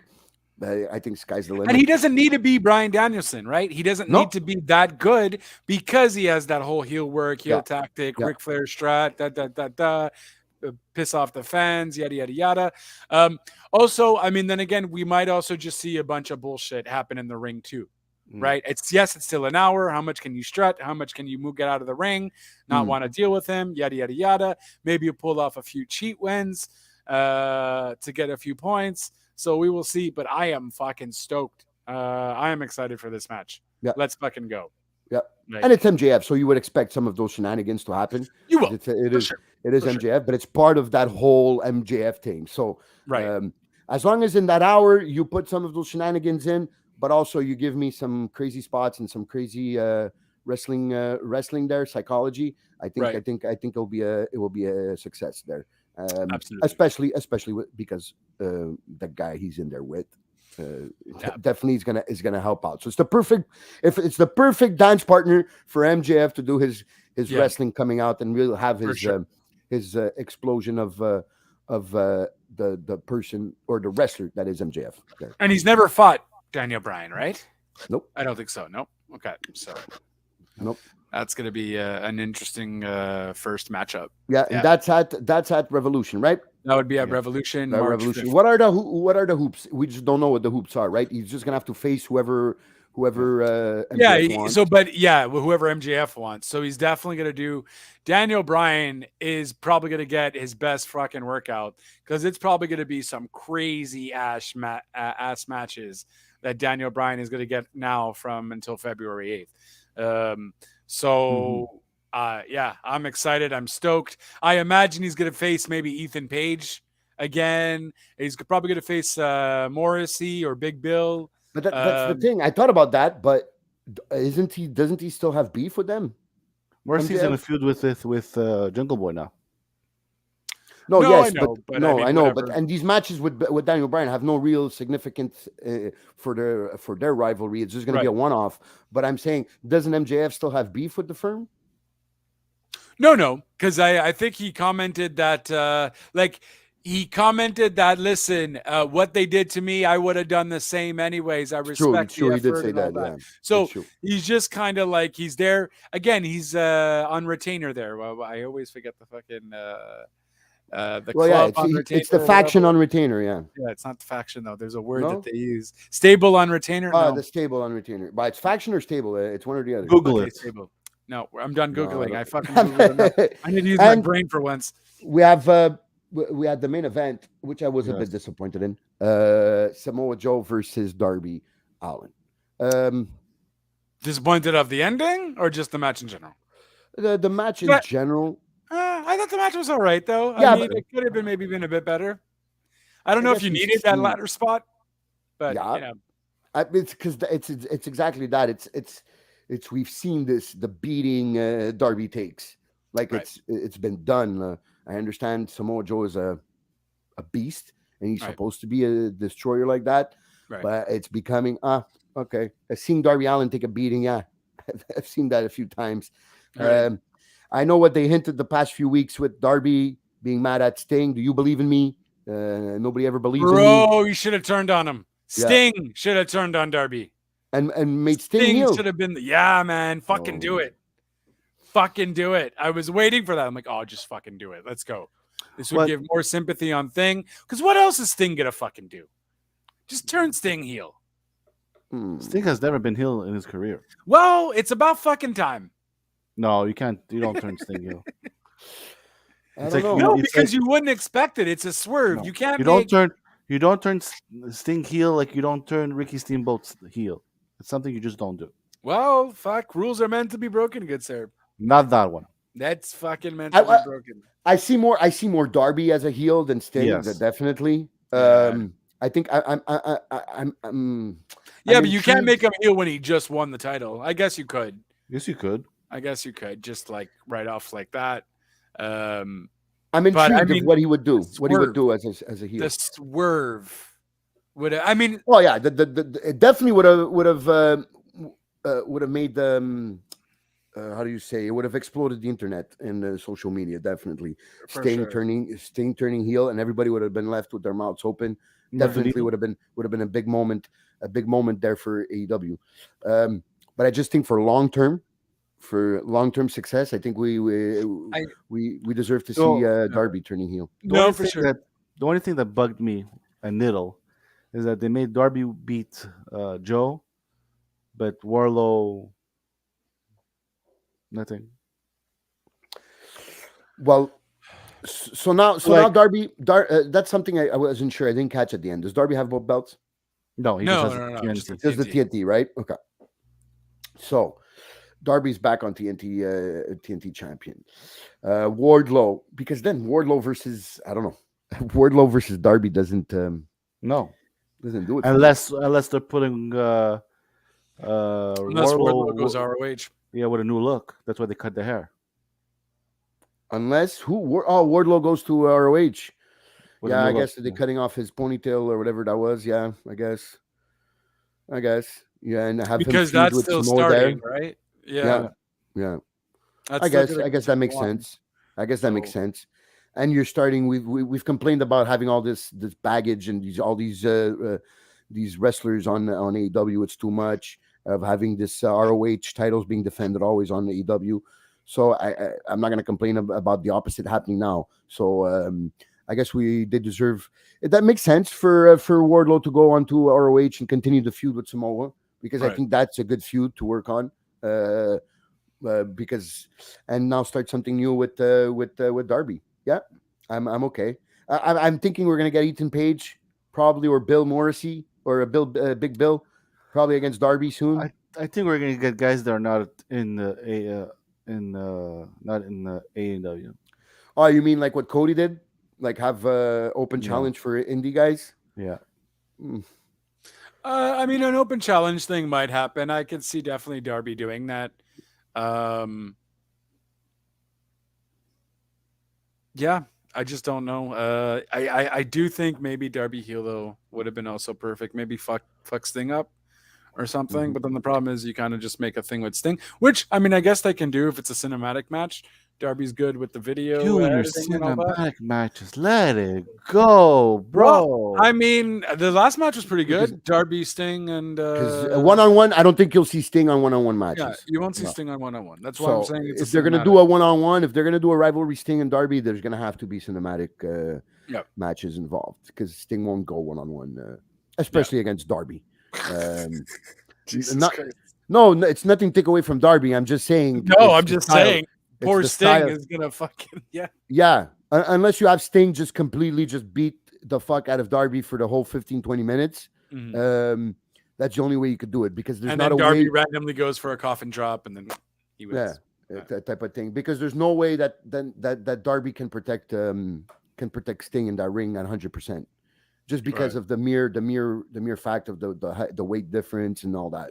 So I don't know if Sting would be able to take those bumps and be protected at 100% by Darby. So I think they might have a cinematic match, or tag team. Find your partner. I'll find my partner, and we go for it. Because I'm okay with a heel derby and a little rivalry with Sting. I think there's a story to be told there. That's it. So I have no problem with Sorry, with that was not that. One job. I have no problem with that. All right, so I guess that was John's signal to guys. Let's wrap this fucking shit up. No. So, I mean, yeah, especially if you want to go to the dep over here, you have 10 minutes. Yeah, it's 2:30. Okay, so 2:30. yeah, no, I mean 2 hours and a half. Holy shit! 2:30, yeah, we've been here for a hot minute. So that is it. That is your first episode of 2023. We'll obviously be back next Thursday, hopefully with some more news. Question. Answer. Are we plugging? Oh yes, we'll plug one last time after Yes. after two other shameless plugs. So Rumble Bash on January 28th at the Portuguese Association Community Center on Fucking 95... getting there, guys. Jesus Christ. Oh, sorry. I was just asking a question. 9515 Hochelaga for the Rumble Bash, where we will be filming our podcast and doing our podcast, actually would be the better way to put it. Doing our podcast before the Royal Rumble, and then as the Royal Rumble starts at 7:00, we'll all be watching the Royal Rumble with drinks, food, hamburgers, whatever you guys want. We will have, well, not whatever you guys want, but the hot dogs and the hamburgers and the fries and the bifanas and all that type of finger food stuff. So that's all there. You guys are more than welcome. Like I've been saying in the past few weeks, there's no need to reserve, but maybe a heads up would be kind of you, so we could better plan it for you guys. So just if you're planning on coming and inviting some friends, just let us know. Give us a heads up that you'll be coming. We'll be more than welcome for you guys. So that's it. 9515 Hochelaga Street at the Portuguese Community Center for the Rumble Bash with the boys of WTN. And you guys could come also for the 5:00 for the 5:00 of when we're going to do the podcast, because you guys will be with us. And if you guys want to join in our conversations, you guys are more than welcome. So 9515 January 28th at 5 p.m. at 9515 Hochelaga for the Rumble Bash at the Wrestling Talk Now podcast. Hey, there we go. And with that, of course, you can always follow us at WTN Wrestling Talk Now or at Wrestling Talk Now on all social medias, aside from Twitch, where it's WTN_Wrestling Talk Now. Links will be down below in the doobly-doos. Otherwise, you can follow me on Twitch at twitch.tv/JLBTLC25. I stream shit. That's what I do. Stream video games, do all that kind of stuff. So by all means, feel free to check that out. He doesn't stream literal shit. I mean, no, not literal shit. I mean, unless it's shitty comments like Danhausen is the worst wrestler of the year, maybe I'll fucking stream that and fucking rant on that shit. Yeah, and of course you can always follow Mr. BIGRED over at on Twitter at BigRed_WTN or over at this beautiful page in the group. Our WTN group at Wrestling Talk Forum. Certainly check that out. Links will be down below in the doobly-doos. And if you're feeling a little nuts, feeling a little wacko, and you want some wacko comments like Danhausen's the worst wrestler of the year, you can certainly follow Kid Crazy at... Which is completely right. You can find all those crazy comments and crazy analysis at my Facebook page. Just look up Michael Costa, because that is my real life name. And you'll always be crazy to me. And you could also, if anything wrestling related, just right here, hit us up at WTN. We'll be more than happy to answer all your questions and your previews about wrestling. Boom. First episode of 2023, and we didn't kill each other. Great job, guys. And that means we will see, since none of us are dead, we'll see you next week. And bring it all back to you again, and keep looking at the socials, where you'll definitely see everything that's going on there as well. Because we got some Vinnie Mac news, which I'm sure is going to be coming out with new stuff within the few days there. So keep track of that. Socials, links are down below in the doobly-doos. And that is it. That is all. Until next time, ciao for now.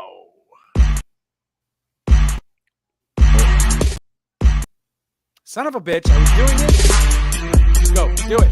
Do it. It's all you.